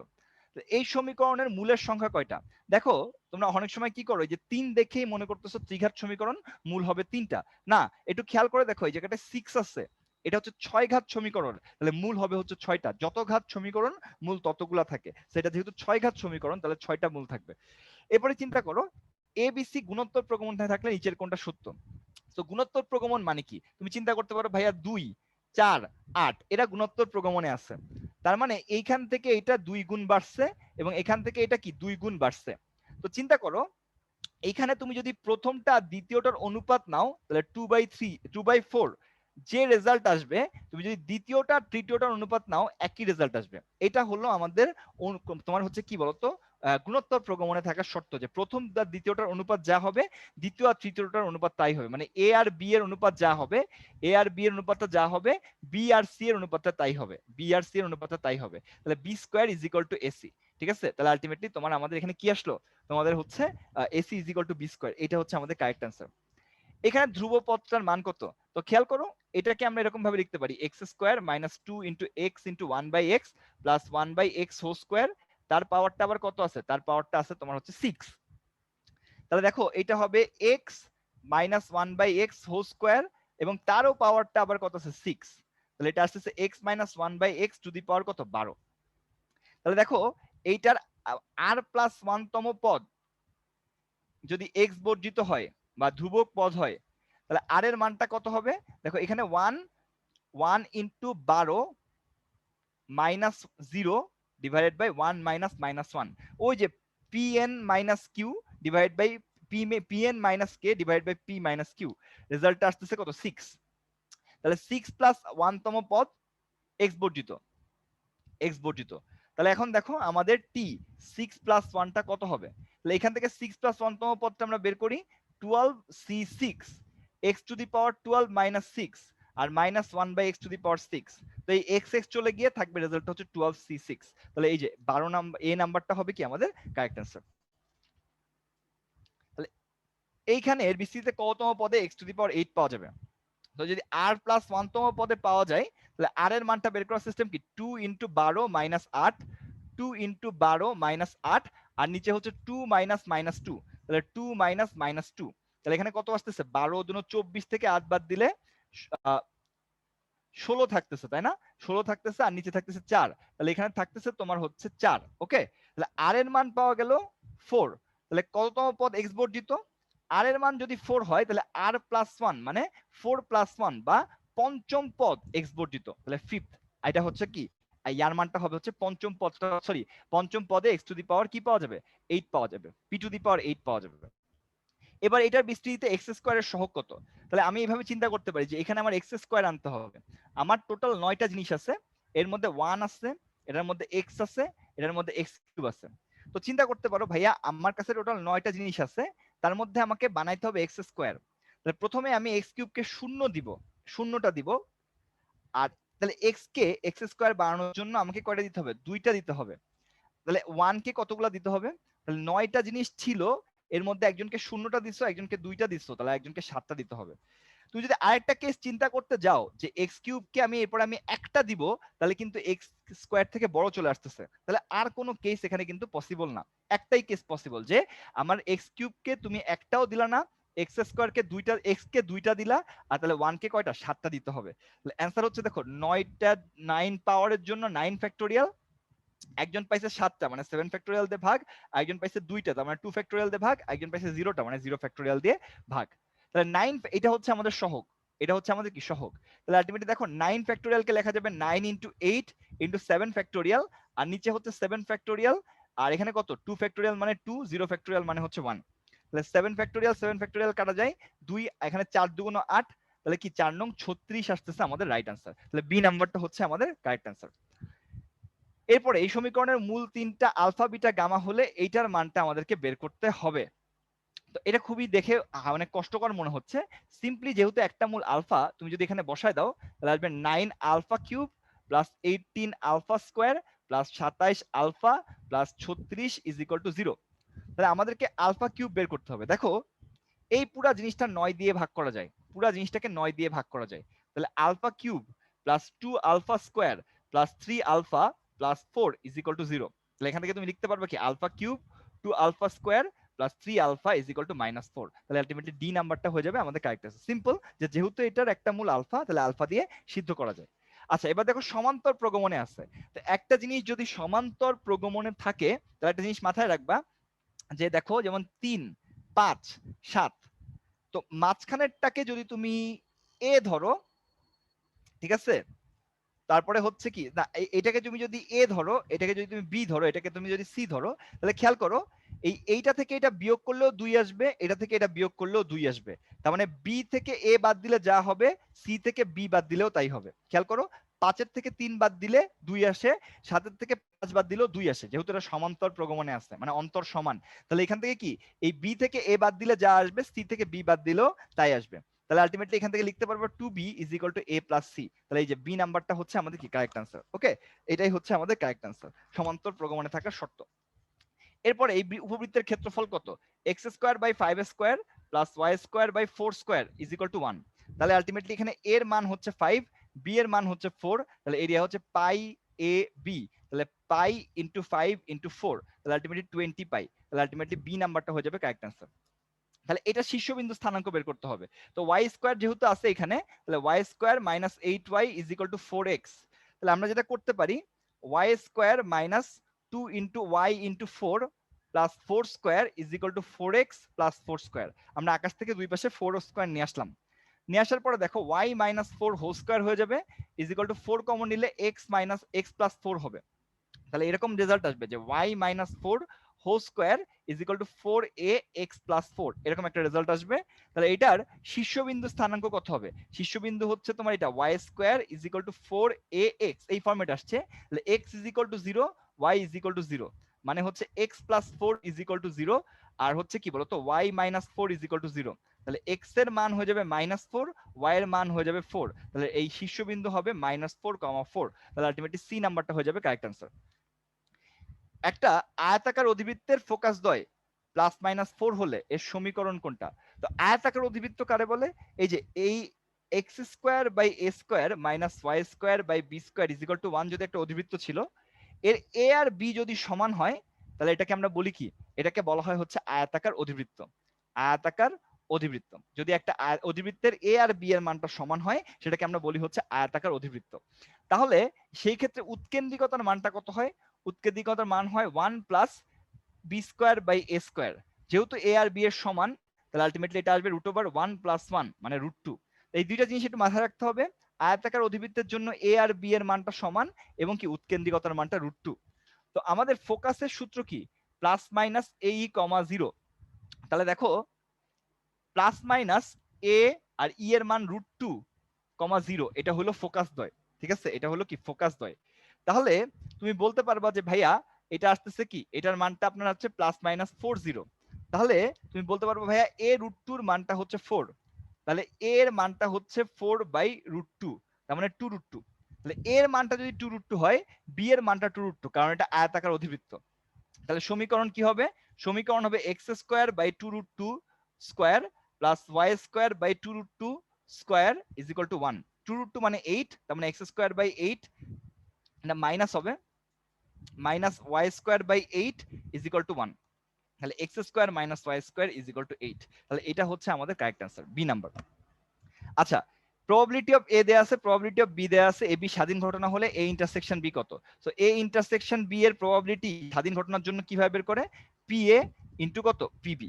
স্বাধীন ঘটনার জন্য এটা হচ্ছে পি এ ইন্টু পিবি। তাহলে এটা আসবে 1/3 ইন্টু 3/4, রেজাল্ট চলে আসবে 1/4, এটাই কারেক্ট আনসার। স্বাধীন ঘটনার জন্য জাস্ট গুণ করে দিলেই হয়। আচ্ছা, সারির মধ্যমা বের করে কিভাবে, মধ্যমা বের করার সিস্টেমটা হচ্ছে এটাকে সিরিয়ালি সাজাইতে হবে, এরপরে মাঝখানের পয়েন্টটা নিতে হবে। যদি মাঝখানে দুইটা রাশি থাকে, তাহলে তোমার তাদের অ্যাভারেজ নিতে হয়। তো দেখো এটা সিরিয়ালি তোমাকে দেওয়া হয়েছে কোশ্চেনটা, তাহলে তাদের তুমি দেখো এই পাশে 4টা 4টা, তাহলে 8টা রাশি আছে, তার মানে এক্স্যাক্টলি মাঝখানের পয়েন্ট পাওয়া যাচ্ছে না। যদি এরকম হইতো 3 4 5 6 7 5টা থাকতো, তাহলে মধ্যমা হচ্ছে 5, মধ্যমা হচ্ছে 5 এক্স্যাক্টলি মাঝখানে যারা থাকতেছে। কিন্তু এখানে দেখো মাঝখানে 9 এবং 6 দুইটাকেই বলা যায়, এরকম মাঝখানে যদি দুইটা থাকে, তাহলে আমাদের মধ্যমা হচ্ছে এই দুইটার। আচ্ছা, এটাকে সিরিয়ালি সাজানো নাই, এটাকে সিরিয়ালি আগে সাজাইতে হবে। সিরিয়ালি সাজাও 3 3 3 3, খেয়াল করো 3 3, তারপরে 4 4, 5 6 6 6 6, 8 9, ওকে 8 9। এই যে জিনিসটাকে সিরিয়ালি সাজাইলাম, এই ক্ষেত্রে তোমার এই যে আগের বার যদি বেজোড় সংখ্যা হয়, রাশি মানে মানে পদ সংখ্যা যদি বিজোড় হয় তাহলে তো মাঝখানেরটাই আনসার, আর পদ সংখ্যা যদি জোড় হয় তাহলে মাথায় রাখবা যে এইখানে 4টা আছে, এই পাশে 4টা আছে, তাহলে 5ও হইতে পারে 6ও হইতে পারে দেখে মনে হচ্ছে। সো দুইটা যদি থাকে মাঝখানে তাহলে এই দুইটার অ্যাভারেজ নিতে হয়, এটা ডিভাইডেড বাই 2 মানে 11/2 মানে কত 5.5 হচ্ছে আমাদের মধ্যমা, বা মধ্যমা মানে হচ্ছে মধ্যক আসলে, ঠিক আছে। মধ্যমা বলতে আসলে তোমার মধ্যক বোঝাচ্ছে বা মিডিয়ান বোঝাচ্ছে। একটা শ্রেণীতে 30 জন ছাত্র 50 জন ছাত্রী রয়েছে, প্রথম ছাত্রের প্রথম এবং ছাত্রীর দ্বিতীয় হওয়ার সম্ভাবনা কত? তাহলে টোটাল ছাত্র কত, ছাত্রছাত্রী কত? টোটাল শিক্ষার্থী হচ্ছে তোমার হচ্ছে 30 + 50 মানে 80 জন। তাহলে এদের মধ্যে দেখো আমার পজিশন আছে দুইটা, একটা হচ্ছে ফার্স্ট পজিশন, একটা হচ্ছে সেকেন্ড পজিশন। তাহলে ফার্স্ট পজিশনে আমাদের এই 30 জন ছাত্র থেকে একজন ছাত্র আসতে হবে, তাহলে এই ঘরটা পূরণ করা যায় 30 উপায়ে, বা এটার আসার প্রবাবিলিটি হচ্ছে 30/80। এখন যদি এর মধ্যে একজন ছাত্র ফার্স্ট হয়ে যায় তাহলে কিন্তু এখন টোটাল এই 29 জন ছাত্র আছে আর 50 জন ছাত্রী আছে, এখন কিন্তু আমার 79 জন হয়ে গেছে মোট ফলাফল। এবং সেকেন্ড জনকে ছাত্রী হইতে হবে, তাহলে সেকেন্ডটা হওয়ার প্রবাবিলিটি হচ্ছে 50, তাহলে 50/79। ওকে, যে প্রথমে 30 জন ছাত্র ছিল, তাহলে তাদের থেকে একজন ফার্স্ট হওয়ার সম্ভাবনা আছে 30/80, ঠিক আছে, কারণ 80 হচ্ছে টোটাল শিক্ষার্থী। এখন এটা যদি একজন ছাত্রের কাহিনী হয়ে যায়, ফার্স্ট হয়ে যায়, তাহলে কিন্তু তোমার হচ্ছে ছাত্রীর থাকতেছে 50টা, বাট টোটাল হয়ে যাচ্ছে 79টা, তাহলে আলটিমেটলি পরেরটা ছাত্রী হওয়ার সম্ভাবনা হচ্ছে 50/79, ঠিক আছে। এটা করলে কি আসবে বলো, কাটাকাটি করলে 0 0 কাটা, আর হচ্ছে এটা হলো 4, এটা হলো মনে করো কত 25, ঠিক আছে। তাহলে আলটিমেটলি 3 পজিশন কত আসবে 75 আসবে, উপরে আসবে 75, তাহলে নিচে কত আসবে 316, তাহলে আলটিমেটলি এই একটার উপরেই 75 আছে আর কি, তো ওইটাই আসলে আমাদের আনসার। বলছে উপকেন্দ্র দেয়া আছে, শীর্ষ দেয়া আছে, পরাবৃত্তের নিয়ামক রেখার সমীকরণ বের করো। এই যে পরাবৃত্তর কথা বলা হয়েছে, ঠিক আছে, এই যে পরাবৃত্তটার কথা বলা হয়েছে, তুমি একটু চিন্তা করে দেখো, এই পরাবৃত্তের উপকেন্দ্র দেয়া আছে 1 1, এই পরাবৃত্তের শীর্ষ দেয়া আছে এ, এটা হলো 4 5, তাহলে আমাদের এই নিয়ামক রেখার সমীকরণটা বের করতে হবে। তো নিয়ামক রেখার এই বিন্দুটাকে যদি আমি জেড চিন্তা করি, আমাদের এই যে নিয়ামক রেখার সমীকরণটা বের করতে হবে। এই বিন্দু যদি জেড চিন্তা করো, দেখো এই জেড আর এস এর মধ্যবিন্দু এ, জেড ও এস এর মধ্যবিন্দু এ, ওকে। তাহলে এইখান থেকে এই 4, 1 থেকে 4 3 বাড়ছে, তাহলে এখানে আরো 3 বাড়লে হবে কত 7, আবার 1 থেকে 5 4 বাড়ছে, তাহলে এখান থেকে আরো 4 বাড়লে হবে 5 আর 4 9, তাহলে আলটিমেটলি জেড এর মানটা আমরা পাইলাম হচ্ছে 7,9। ওকে, খুবই সিম্পল, যে 1 থেকে 4 5 3 বাড়ছে, তাহলে এখান থেকে আরো 3 বাড়লে হবে 7, 1 থেকে এখানে তোমার 3 বাড়ছে, তাহলে এখান থেকেও 3 বাড়বে, তাহলে এখানে 5 বাড়ছে, তাহলে এখানেও কি হবে, এখানেও 5 বাড়বে। ওকে, এখানে 5 বাড়ছিল, এখানেও 5 বাড়বে, অন্য কালার দিয়ে দেই, এখানে 5 বাড়ছে, তাহলে এখানেও কি করবে, এখানেও 5 বাড়বে। খেয়াল করো 1 থেকে 4 3 বাড়ছে, তাহলে এখান থেকে আরো 3 বাড়লে হবে 7, এখান থেকে 1 থেকে 5 4 বাড়ছে, তাহলে এখান থেকে আরো 4 বাড়লে হবে কত, এখানে 4 বাড়বে, 4 বাড়ছে, তাহলে আরো 4 বাড়লে হবে হচ্ছে 9, তাহলে আলটিমেটলি জেড বিন্দুটা হবে 7 9। আচ্ছা ফাইন, এবার দেখো এইটা হইলো এর উপরে লম্ব, তাহলে এএস রেখার ঢালটা কত হবে? এএস রেখার ঢাল হচ্ছে কোটি দ্বয়ের অন্তর ডিভাইড বাই ভুজ দ্বয়ের অন্তর, মানে 4/3। তাহলে এএস রেখার ঢাল যদি 4/3 হয়, তাহলে এই যে জেড এটা মনে করো এম, তাহলে জেড এম রেখার ঢাল কত হবে? জেড এম রেখা হচ্ছে তোমার এই যে এএস এর উপর লম্ব, তাহলে -3/4, এবং সেটা কি 7 9 বিন্দুতে যায়, তাহলে সমীকরণ কি হবে? সমীকরণ হবে y - 9 -3/4 x - 7, y - y1 m x - x1, গুণ করে দাও 4y - 36 -3x - 20 +21, তাহলে 3x + 4y 57, তাহলে আলটিমেটলি তোমার বি নাম্বার হচ্ছে কারেক্ট অ্যান্সার। খুবই সিম্পল, যে এএস রেখার ঢালটা আমরা বের করলাম, তাহলে এর লম্ব রেখার ঢাল কি হবে, যেন ঢালের গুণফল -1 হয়, তাহলে এটা 4/3 হলে এটা হবে -3/4। এরপরে দেখো একটা ছক্কা ও 3টা মুদ্রা নিক্ষেপ করা হয়েছে, তাহলে ছক্কায় 4 ওঠার সম্ভাবনা কত? তো খেয়াল করো এই মুদ্রায় কি উঠছে তার উপর তোমার কিন্তু চাই নাই কোশ্চেনে। ছক্কায় 4 ওঠার সম্ভাবনা, ছক্কায় কি কি আছে, 4, 5, 6, এদের মধ্যে অনুকূল হচ্ছে 6টা, অনুকূল হচ্ছে একটা, মোট হচ্ছে 6টা, অ্যান্সার হচ্ছে 1/6। অন্য কিছু হিসাব করার দরকার নেই। একটা ছক্কা নিক্ষেপ করছো, তার সাথে মুদ্রা নিক্ষেপের কোনো সম্পর্ক নাই।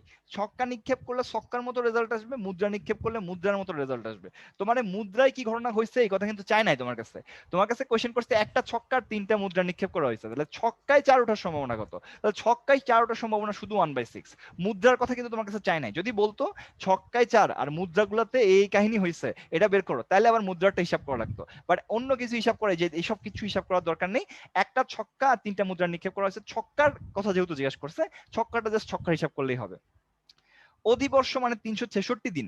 অধিবর্ষ কত? 366 দিন। তাহলে তুমি যদি 7 দিয়ে এটাকে ভাগ করো, 5 7 35, ওকে, আর হচ্ছে কত আসে 1 6, 7 2 14, বাকি থাকে 2 দিন। তাহলে দেখো অধিবর্ষে 2টা এক্সট্রা দিন বাকি থাকে, মানে 52টা টোটাল সপ্তাহ পাওয়া যাবে।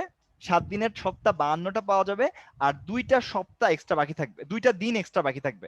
তাহলে এই 2 দিনের মধ্যে আমার টোটাল একটা সপ্তাহের মধ্যে দিন আছে কয়টা? দিন আছে 7টা। আর তার মধ্যে আমাদের শুক্রবার ওই 2 দিনের মধ্যে একদিন হইতে হবে। তাহলে শুক্রবার হইতে হবে কি বলতো, ওই 2 দিনের মধ্যে একদিন শুক্রবার হইতে হবে। বা তুমি চিন্তা করতে পারো 2C1, তাহলে আলটিমেটলি তোমার অ্যান্সার আসবে কত? 2/7। মানে ব্যাপারটা এরকম যে আমার খালি আছে 2 দিন, আর সপ্তাহে বাকি আছে কয় দিন? 7 দিন। 1 2 3 4 5 6 7। এটা মনে করো Saturday, Sunday, Monday, Tuesday, Wednesday, Thursday, Friday. তাহলে এই দেখো নিচে হচ্ছে এই 7টা থেকে একটা হবে, বা 7C1টা নিচে হবে, আর উপরে হচ্ছে ওই 2 দিনের মধ্যে একদিন হইতে হবে। সো 2C1/7C1, মানে এই 7 দিনের মধ্যে একদিন। 7 দিনের মধ্যে কোনটা? বা এরকম ভাবে হিসাব করার দরকার নেই। তুমি যদি নর্মালি চিন্তা করো যে আমার বাকি আছে কয়দিন, বাকি আছে হচ্ছে তোমার মানে হচ্ছে 2 দিন। তাহলে এই আমার সপ্তাহে বার আছে 7টা, আর অনুকূল আছে কয়টা? অনুকূল আমার এখানে কিন্তু 2টা, কারণ ওই 2 দিনের মধ্যে একদিন শুক্রবার হইতে হবে। ঠিক আছে? আচ্ছা, তারপরে কি আছে বলতো, এটার প্রচুরক কত? তো প্রচুরক মানে হচ্ছে যেটা ম্যাক্সিমাম বার আছে, 1 2 3 4 5 5 6, মনে করো এটা আছে। এই ক্ষেত্রে দেখো প্রচুরক হচ্ছে 5, কারণ 5 হচ্ছে ম্যাক্সিমাম সংখ্যক বার আছে। যদি এরকম হতো 1 2 2 3 4 4, তাহলে দেখো এইখানে 4ও প্রচুরক হবে, 2ও প্রচুরক হবে। তার মানে এই ক্ষেত্রে একটা ইন্ডিভিজুয়াল প্রচুরক নাই, কিন্তু 4ও যতবার আছে 2ও ততবার আছে। সো আলটিমেটলি তোমার কি বলতো, আমাদের আলটিমেটলি তোমার হচ্ছে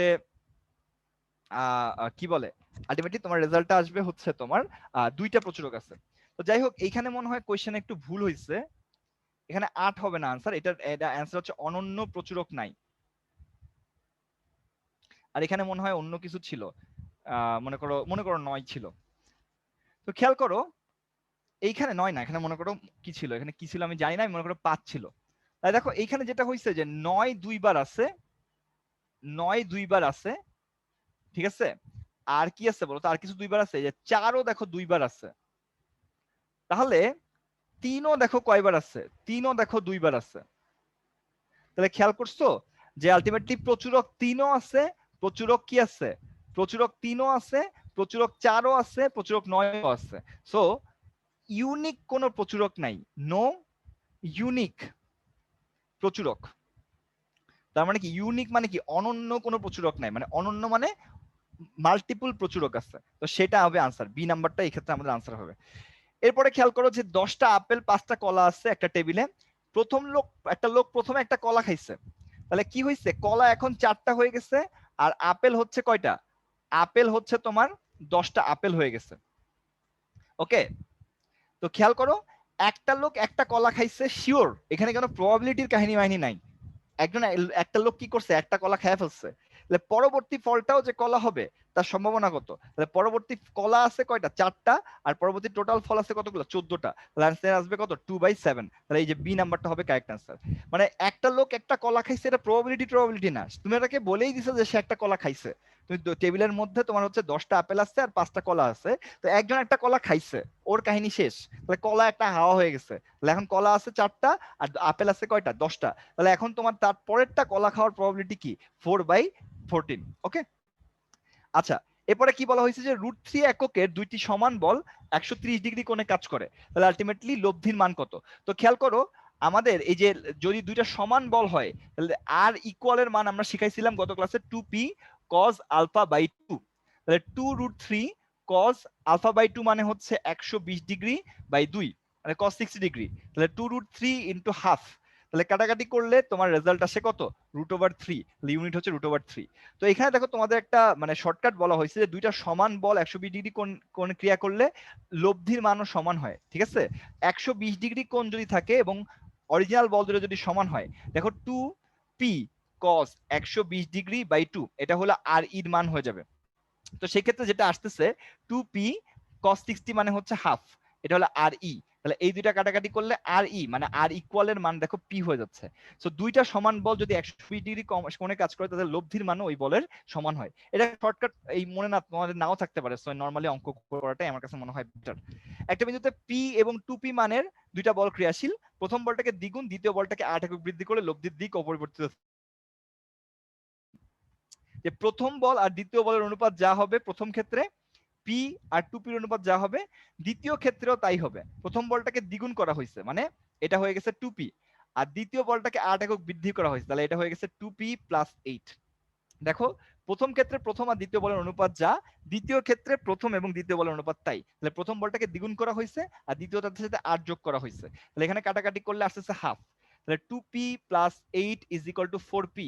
তাহলে 2p = 8, তাহলে p এর মান আসছে কত? 4 একক। তাহলে এই যে সি নাম্বারটা হচ্ছে আমাদের কারেক্ট আনসার, সি নাম্বারটা হচ্ছে কারেক্ট আনসার। এরপরে কি আছে বলতো, কোন বিন্দুতে ক্রিয়ারত p এবং 2p মানের বল দ্বয়ের লব্ধির মান r, পি যদি ক্রিয়ারেখা বরাবর আর এর পি এর ক্রিয়ারেখা বরাবর আর এর উপাংশ 0। মনে করো যে হচ্ছে এইখানে তোমার কি আছে বলতো, এইখানে তোমার হচ্ছে পি আছে আর এদিক বরাবর কি আছে? 2p আছে। তো খেয়াল করো পি এর ক্রিয়ারেখা, এদের লব্ধিটা মনে করো আর, এদের লব্ধিটা বলছে কত? আর। তো পি এর ক্রিয়ারেখা বরাবর লব্ধির উপাংশ 0। এটা কখন হয় জানো? যখন হচ্ছে এই পি এর উপরে আরটা লম্ব হয়, তাহলে এই আর cos 90 হয়ে যায়, তাহলে পি বরাবর লব্ধির উপাংশ কত হয়? 90 ডিগ্রি। আর cos 90 ডিগ্রি, এটা আসবে 0। তো এইটাই আমাদের কাছে চাই নাই, আমার কাছে চাইছে হচ্ছে যে এই কোণের মানটা কত, এই পি আর 2p এর মধ্যবর্তী কোণ কত। তাহলে পি এর ক্রিয়ারেখা বরাবর আর এর লম্বাংশ বা উপাংশ যদি 0 হয়, তাহলে পি বরাবর লম্বাংশ যদি আমি নেই, তাহলে কি হবে বলো?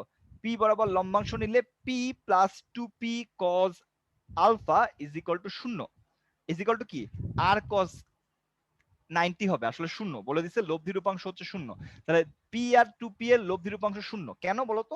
কখন হয় এটা? যদি আরটা পি এর উপরে লম্ব হয়। তো আলটিমেটলি আমরা এখান থেকে যদি আমাদের কোশ্চেনের দরকার হইতো, আমরা চাইলে এটা নিয়ে আসতে পারতাম যে আরটা পি এর উপরে লম্ব, এই জন্য উপাংশটা হচ্ছে 0।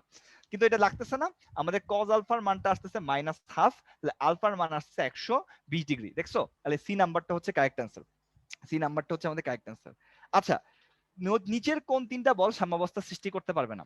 এটার কন্ডিশনটা হচ্ছে দেখো, একটা বিন্দুতে যদি তিনটা বল কাজ করে সাম্যাবস্থা সৃষ্টি করে, পি কিউ আর যদি একটা বিন্দুতে কাজ করে সাম্যাবস্থা সৃষ্টি করে, তাহলে বলের ত্রিভুজ সূত্র অনুসারে কি বলগুলাকে একটা ত্রিভুজের তিনটা বাহু দ্বারা একই ক্রমে মানে ও দিকে সূচিত করা যাবে। মানে পি কিউ আর, মানে এই বাহুগুলার দৈর্ঘ্যটা, বাহুটার দৈর্ঘ্যগুলা তোমার হচ্ছে ত্রিভুজের বলগুলার মান সূচিত করবে, আর বাহুটার যে দিকগুলো আছে এই দিকটা হচ্ছে মানে ভেক্টরের দিক প্রকাশ করবে। যে একটা বিন্দুতে তিনটা বল কাজ করে যদি সাম্যাবস্থা সৃষ্টি করে, তাদেরকে একটা ত্রিভুজের তিনটা বাহু দ্বারা একই ক্রমে মানে ও দিকে সূচিত করা যায়, মানে একটা ত্রিভুজ বানানো যাবে মেইন কথা।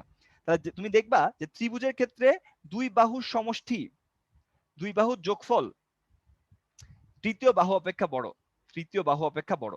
তো তুমি দেখবা যে এর মধ্যে কোনটার ক্ষেত্রে দুই বাহুর যোগফল তৃতীয় বাহু অপেক্ষা বড় হয় না, সেটাই হচ্ছে সাম্যাবস্থা সৃষ্টি করতে পারবে না। তো 2 আর 3 যোগ করলে 5 হয়, এটা তৃতীয়টা থেকে বড়। 3 আর 4 যোগ করে কি হয় 7 হয়, এটা তৃতীয়তা থেকে বড়। 6 আর 7 যোগ করলে 13 হয়, এটা তৃতীয়তা থেকে বড়। কিন্তু 2 আর 3 যোগ করলে 5 হয়, এইটা কিন্তু 6 থেকে ছোট হয়ে যাচ্ছে। সো এটা আমাদের সাম্যাবস্থা সৃষ্টি করতে পারবে না, কারণ 2 আর 3 যোগ করলে কত হচ্ছে 5, এটা হচ্ছে 6 থেকে ছোট। অন্য সবগুলোর ক্ষেত্রেই কিন্তু সাম্যাবস্থার সৃষ্টি করতে পারবে। তার মানে 3টা বল দিয়ে যদি বলে কোনটা সাম্যাবস্থা সৃষ্টি করতে পারবে না, যদি দেখো যে যেকোনো দুইটার যোগফল তৃতীয়টা থেকে ছোট হয়ে যাচ্ছে, তাহলে আর সৃষ্টি করতে পারবে না, কারণ আমাদের একটা ত্রিভুজ তৈরি করা পসিবল হতে হবে। আচ্ছা, p greater than q, alpha কোণে 2 আলফা কোণে ক্রিয়া করলে লব্ধি পি বলের সাথে থিটা কোণ উৎপন্ন করলে কোনটা আমাদের কাহিনী হবে? তো খেয়াল করো, পি আর কিউ একটা দুইটা বল আছে, এদিকে পি আছে, এদিকে কিউ আছে, এরা 2 আলফা কোণে ক্রিয়া করছে। তাহলে তুমি যদি এইটাকে ঠিক মাঝখান দিয়ে ভাগ করে দাও, তুমি বলতে পারবা যে ভাইয়া এটা হলো আলফা আর এটা হলো আলফা। এখন লব্ধি সবসময় বড় বলটার কাছে থাকে, তো লব্ধিটা অবশ্যই পি যেহেতু বড়, পি এর কাছে থাকবে। আর এই ব্লু কালার দিয়ে কিন্তু আমরা লব্ধি আঁকি নাই, এটা হচ্ছে কোণের সমদ্বিখণ্ডক, কোণের সমদ্বিখণ্ডক। ওকে, তাহলে বলা হয়েছে এই লব্ধিটা পি এর সাথে থিটা কোণ উৎপন্ন করে, তাহলে অবশ্যই আলফাটা থিটা থেকে বড়, আলফাটা থিটা থেকে বড়, বা theta is less than alpha. So এটা হবে আমাদের কারেক্ট আনসার, সি নাম্বার। মাথায় রাখবা যে কি বলা হয়েছে, পি আর কিউ 2 আলফা কোণে ক্রিয়া করে। আমরা যদি কোণের সমদ্বিখণ্ডক আঁকি, এটা আলফা এটা আলফা, কারণ পি যদি বড় হয় লব্ধি কিন্তু পি এর দিকে থাকবে, পি এর সাইডে থাকবে। তাহলে এই লব্ধির সাথে পি এর কোণ যদি থিটা হয়, তাহলে আলফাটা অবশ্যই থিটা থেকে বড়, বা থিটা আলফা থেকে ছোট। এরপরে বলা হয়েছে 175 মিটার উচ্চতার কোন স্থান হতে একটা বস্তুকে নিচের দিকে নিক্ষেপ করা হলো, 7 সেকেন্ড পরে ভূমিতে আঘাত করে, নিক্ষেপণ বেগ কত? তো এখানে কিন্তু আমাদের ওই যে কাহিনী ছিল গতদিনের মতো, যে 175 মিটার উচ্চতা থেকে তুমি একটা বস্তুকে খাড়া উপরের দিকে নিক্ষেপ করলে বস্তুটা এইভাবে এসে পড়বে। তো আমরা কিন্তু গত ক্লাসে এটা শিখাইছিলাম যে h is equal to minus u t plus half GT square. ঠিক আছে, তাহলে h এর মানটা বসায় দাও, তোমার 175 ইজ ইকুয়াল টু 7 সেকেন্ড পরে, তাই না, minus u into 7 plus half, এই জি এর মানটা 10 ধরতে বসে তোমাকে, ইন্টু কত 7 স্কোয়ার। তাহলে এখানে যেটা আসতেছে, এটা আসতেছে তোমার হচ্ছে 5। তাহলে আলটিমেটলি 5 আর 35, তাই না, 5 এবং 49, সরি 5 এবং 49 আসে হচ্ছে তোমার 245। তাহলে 245 থেকে 175 বাদ দিলে আসে হচ্ছে 70। তাহলে আলটিমেটলি এখানে আসতেছে 7u ইজ ইকুয়াল টু 70। তাহলে u এর মান আসতেছে 10 মিটার পার সেকেন্ড। তাহলে আলটিমেটলি এখান থেকে আমাদের এই বি এর মানটা চলে আসতেছে আমাদের রাইট আনসার। এবার খেয়াল করো, একটা হালকা তক্তার প্রান্তদ্বয় স্থাপিত দুইটা পেরেকের উপরে অবস্থিত, ঠিক আছে, বাম প্রান্তের পেরেক হতে 6 সেন্টিমিটার দূরে একটা ওজন রাখলে, বাম প্রান্তের পেরেক হতে 6 সেন্টিমিটার দূরে একটি ওজন রাখলে বাম ও ডান প্রান্তের পেরেকের চাপের অনুপাত 3:1 হলে তক্তার দৈর্ঘ্য কত? তো দেখো, বাম প্রান্ত থেকে আমাদের কি হয়েছে, 6 সেন্টিমিটার দূরে একটা ওজন রাখা হয়েছে, তাহলে ডান প্রান্ত থেকে আমরা মনে করতেছি সেটা x সেন্টিমিটার দূরে আছে। তাহলে এই ওজনটাকে নিউট্রালাইজ করতেছে কোন বল বলো তো? এই দুইটা তক্তা, এর মধ্যে একটা তক্তার মধ্যে ফোর্সটা ছবি দেয়া আছে, ফোর্সটা ছিল 3p, আর একটা হচ্ছে তোমার কি ছবি দেয়া নেই, সরি ছবি তোমাকে আঁকতে হবে, একটা হচ্ছে পি। কিভাবে বুঝলাম? অনুপাত হচ্ছে 3:1, তাহলে একটা যদি তুমি 3p ধরো আর একটা হবে পি। ওকে, এই জন্য 3p আর p ধরা হয়েছে। ভালো করে চিন্তা করো যে আমাদের বাম এবং ডান প্রান্তের পেরেকের বলের অনুপাত কি 3:1, তার মানে তোমার হচ্ছে একটা যদি 3p হয় আর একটা শুধু p হবে, তাহলে অনুপাতটা হবে 3:1। এবং এই দেখো, এই 3p আর p এর লব্ধিটা অবশ্যই কি হবে, লব্ধিটা অবশ্যই ডাব্লিউ এর সমান এবং বিপরীতমুখী হতে হবে, তাহলে পুরো জিনিসটাকে নিষ্ক্রিয় করতে পারবে, মানে পুরো সিস্টেমটাকে নিউট্রালাইজ করে রাখতে পারবে। তাহলে তোমার এখানে দেখো, এই 3p যখন নিবা অন্য দুইটার মধ্যবর্তী দূরত্ব, তাহলে 3p বাই x এর মান যা হবে, আবার p যখন নিবা অন্য দুইটার মধ্যবর্তী দূরত্ব, তাহলে p বাই 6 এর মানও তাই হবে। তাহলে p কাটা যায়, x এর মান পাইলা 18 সেন্টিমিটার, তাহলে আলটিমেটলি তক্তার দৈর্ঘ্য 6 আর এটা 18, তাহলে 6 প্লাস 18 24 সেন্টিমিটার। ওকে, তাহলে তক্তার দৈর্ঘ্যটা হচ্ছে 24 সেন্টিমিটার। 9.8 মিটার উচ্চতা থেকে কোনো বিল্ডিং হতে একটা বস্তুকে ছেড়ে দিলে মাটিতে পড়তে কত সময় লাগবে? তো ultimately h is equal to half GT square, এটা হলো ফর্মুলা। তাহলে এটা হলো 9.8 is equal to half into 9.8 T square. Okay, 9.8 9.8 কাটা, তাহলে আলটিমেটলি টি স্কোয়ারের মানটা আসলো 2, তাহলে টি এর মান আসলো √2, তাহলে √2 সেকেন্ড। এটা হচ্ছে আমাদের আনসার। আচ্ছা, তাহলে উপর থেকে জাস্ট ফেলাই দিছো, তাহলে না এখানে কিন্তু কোনো আদিবেগ টাদিবেগ নাই, জাস্ট একটা উপর থেকে একটা বস্তুকে ছেড়ে দিছো, তাহলে আলটিমেটলি এখানে যদি এই দূরত্বটুকু h হয়, তাহলে h হচ্ছে তোমার কি হাফ জিটি স্কয়ার, এটা করলেই হয়ে যাচ্ছে। আচ্ছা, ভূমি হতে 19.6 মিটার বেগে, মিটার পার সেকেন্ড বেগে কোনো বস্তুকে উপরের দিকে নিক্ষেপ করা হলে সর্বোচ্চ উচ্চতা বের করতে বলছে। h এর মানটা হচ্ছে u স্কয়ার বাই 2g, তাহলে আলটিমেটলি কি আসবে 19.6 স্কয়ার বাই 2 ইনটু 9.8, তাহলে 19.6 স্কয়ার বাই নিচে আসতেছে 19.6, কাটাকাটি করলে কি আসতেছে, কাটাকাটি করলে 19.6 ই থাকতেছে। তো কাটাকাটি করলে যেহেতু আমাদের 19.6 থাকতেছে, তাহলে এটাই হচ্ছে আমাদের কি বলতো, এটাই হচ্ছে আমাদের কারেক্ট আনসার, এই যে 19.6 মিটার। আচ্ছা, একটা বিড়ালের সম্মুখে 15 মিটার দূরত্বে ইঁদুর দেখতে পেয়ে তাকে ধরার জন্য এত ত্বরণে যাত্রা শুরু করলো, ইঁদুরটি সমবেগে চললে কখন বিড়ালটিকে ধরতে পারবে? মনে করো একটা বিড়াল আছে, এই যে তার থেকে এই যে 15 মিটার দূরে একটা ইঁদুর দেখা গেছে, ঠিক আছে? তাহলে ইঁদুরটাকে ধরার জন্য আমাদের এটা বিড়ালটা কি করছে বলো তো, ত্বরণে চলা শুরু করছে 2 মিটার পার সেকেন্ড স্কয়ার। আর ইঁদুরটা কি করছে, ইঁদুরটা স্থির অবস্থান থেকে না, ইঁদুরটা 14 মিটার পার সেকেন্ড সমবেগে চলছে।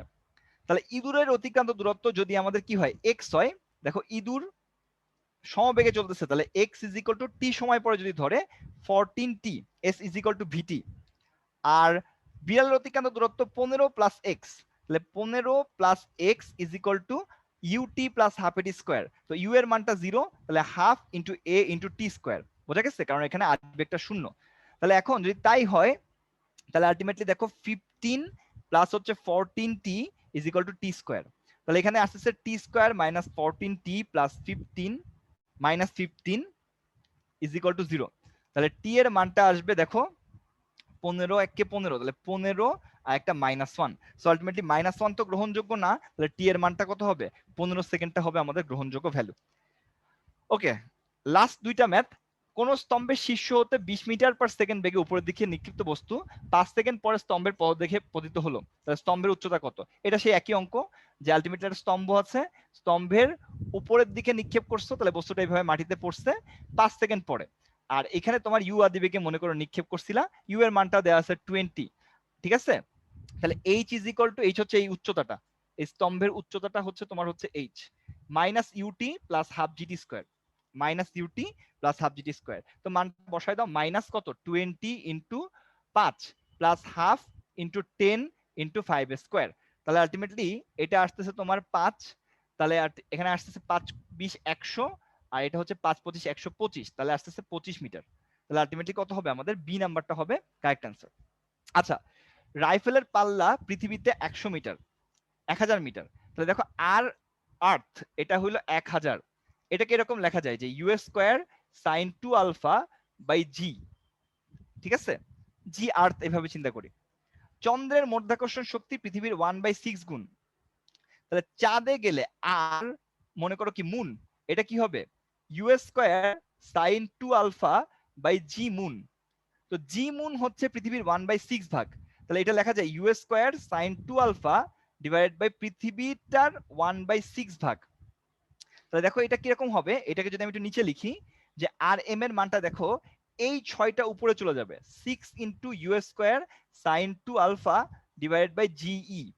এটা হলো পৃথিবীর কি ছিল, পৃথিবীর আর এর মান ছিল, ঠিক আছে? তাহলে 6 ইন্টু আর ই, তাহলে 6 ইন্টু পৃথিবীরটা কত ছিল 1000, ঠিক আছে? 1000, তার মানে কি হবে 6000 মিটার। মানে বেসিক্যালি যত কমে যাবে তত তোমার বেশি দূর যাবে, তত গুণ বেশি যাবে। যেহেতু চন্দ্রে গেলে তোমার মধ্যাকর্ষণ শক্তি 6 গুণ কমে যাচ্ছে, তাহলে আমার হচ্ছে এটা কি হবে, আমাদের পাল্লাটাও 6 গুণ বেড়ে যাবে। যদি উপরের দিকে নিক্ষিপ্ত করার কাহিনী হইতো, একই কাহিনী, যে চন্দ্রে গেলে গেলে তোমার হচ্ছে মধ্যাকর্ষণ শক্তি যদি 6 গুণ কমে যায়, তাহলে পৃথিবীতে যদি তোমার হচ্ছে 100 মিটার যাইতো উপরে, তাহলে চাঁদে গেলে ওই জিনিসটা 600 মিটার উপরে উঠবে একই বেগের জন্য। ওকে, যে আমাদের কি ছিল, আর এর মান ছিল U square sine 2 alpha by G, এটার মান ছিল 1000। আর আর এম কি হবে, তাহলে এখানে জাস্ট জিএম হবে। তো জিএম হচ্ছে পৃথিবীর 6 ভাগের 1 ভাগ, তাহলে 6টা উপরে উঠে গেলে এই জিনিসটা থাকতেছে, এটা হচ্ছে আর ই, তাহলে 6 ইন্টু আর ই মানে 6 ইন্টু 1000, তার মানে 6000 মিটার। তো যাই হোক, বড় হওয়ার প্রচন্ড ইচ্ছে মানুষকে বড় করে তোলে। আজকেও আমরা মোটামুটি 60টা প্রবলেম করলাম। তোমাদেরকে একটা জিনিস বলে রাখি, তোমাদের কমপ্লেক্স নাম্বারের প্রবলেমগুলো একটু মনে হয় হার্ড হয়েছে তোমাদের জন্য, আমি যেটা বুঝতেছি। সো ওই প্রবলেমগুলা তোমরা আবার একটু প্র্যাকটিস করতে পারো। আমরা সলভ ক্লাসে দেখলাম, ভিডিওটা যদি তোমাদের কোনো জায়গায় প্রবলেম থাকে একটু রিপিট করে দেখতে পারো।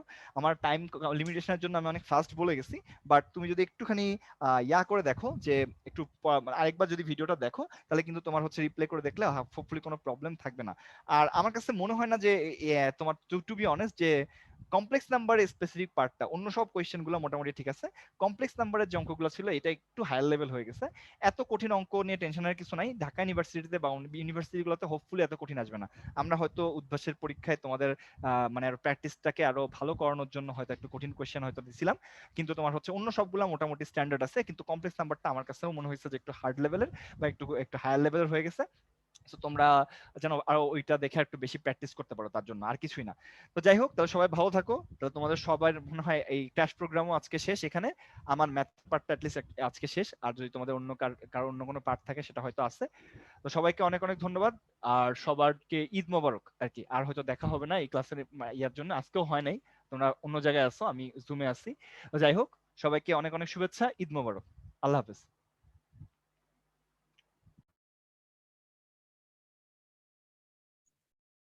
অর্ঘ্য ভাইকে অনেক অনেক ধন্যবাদ।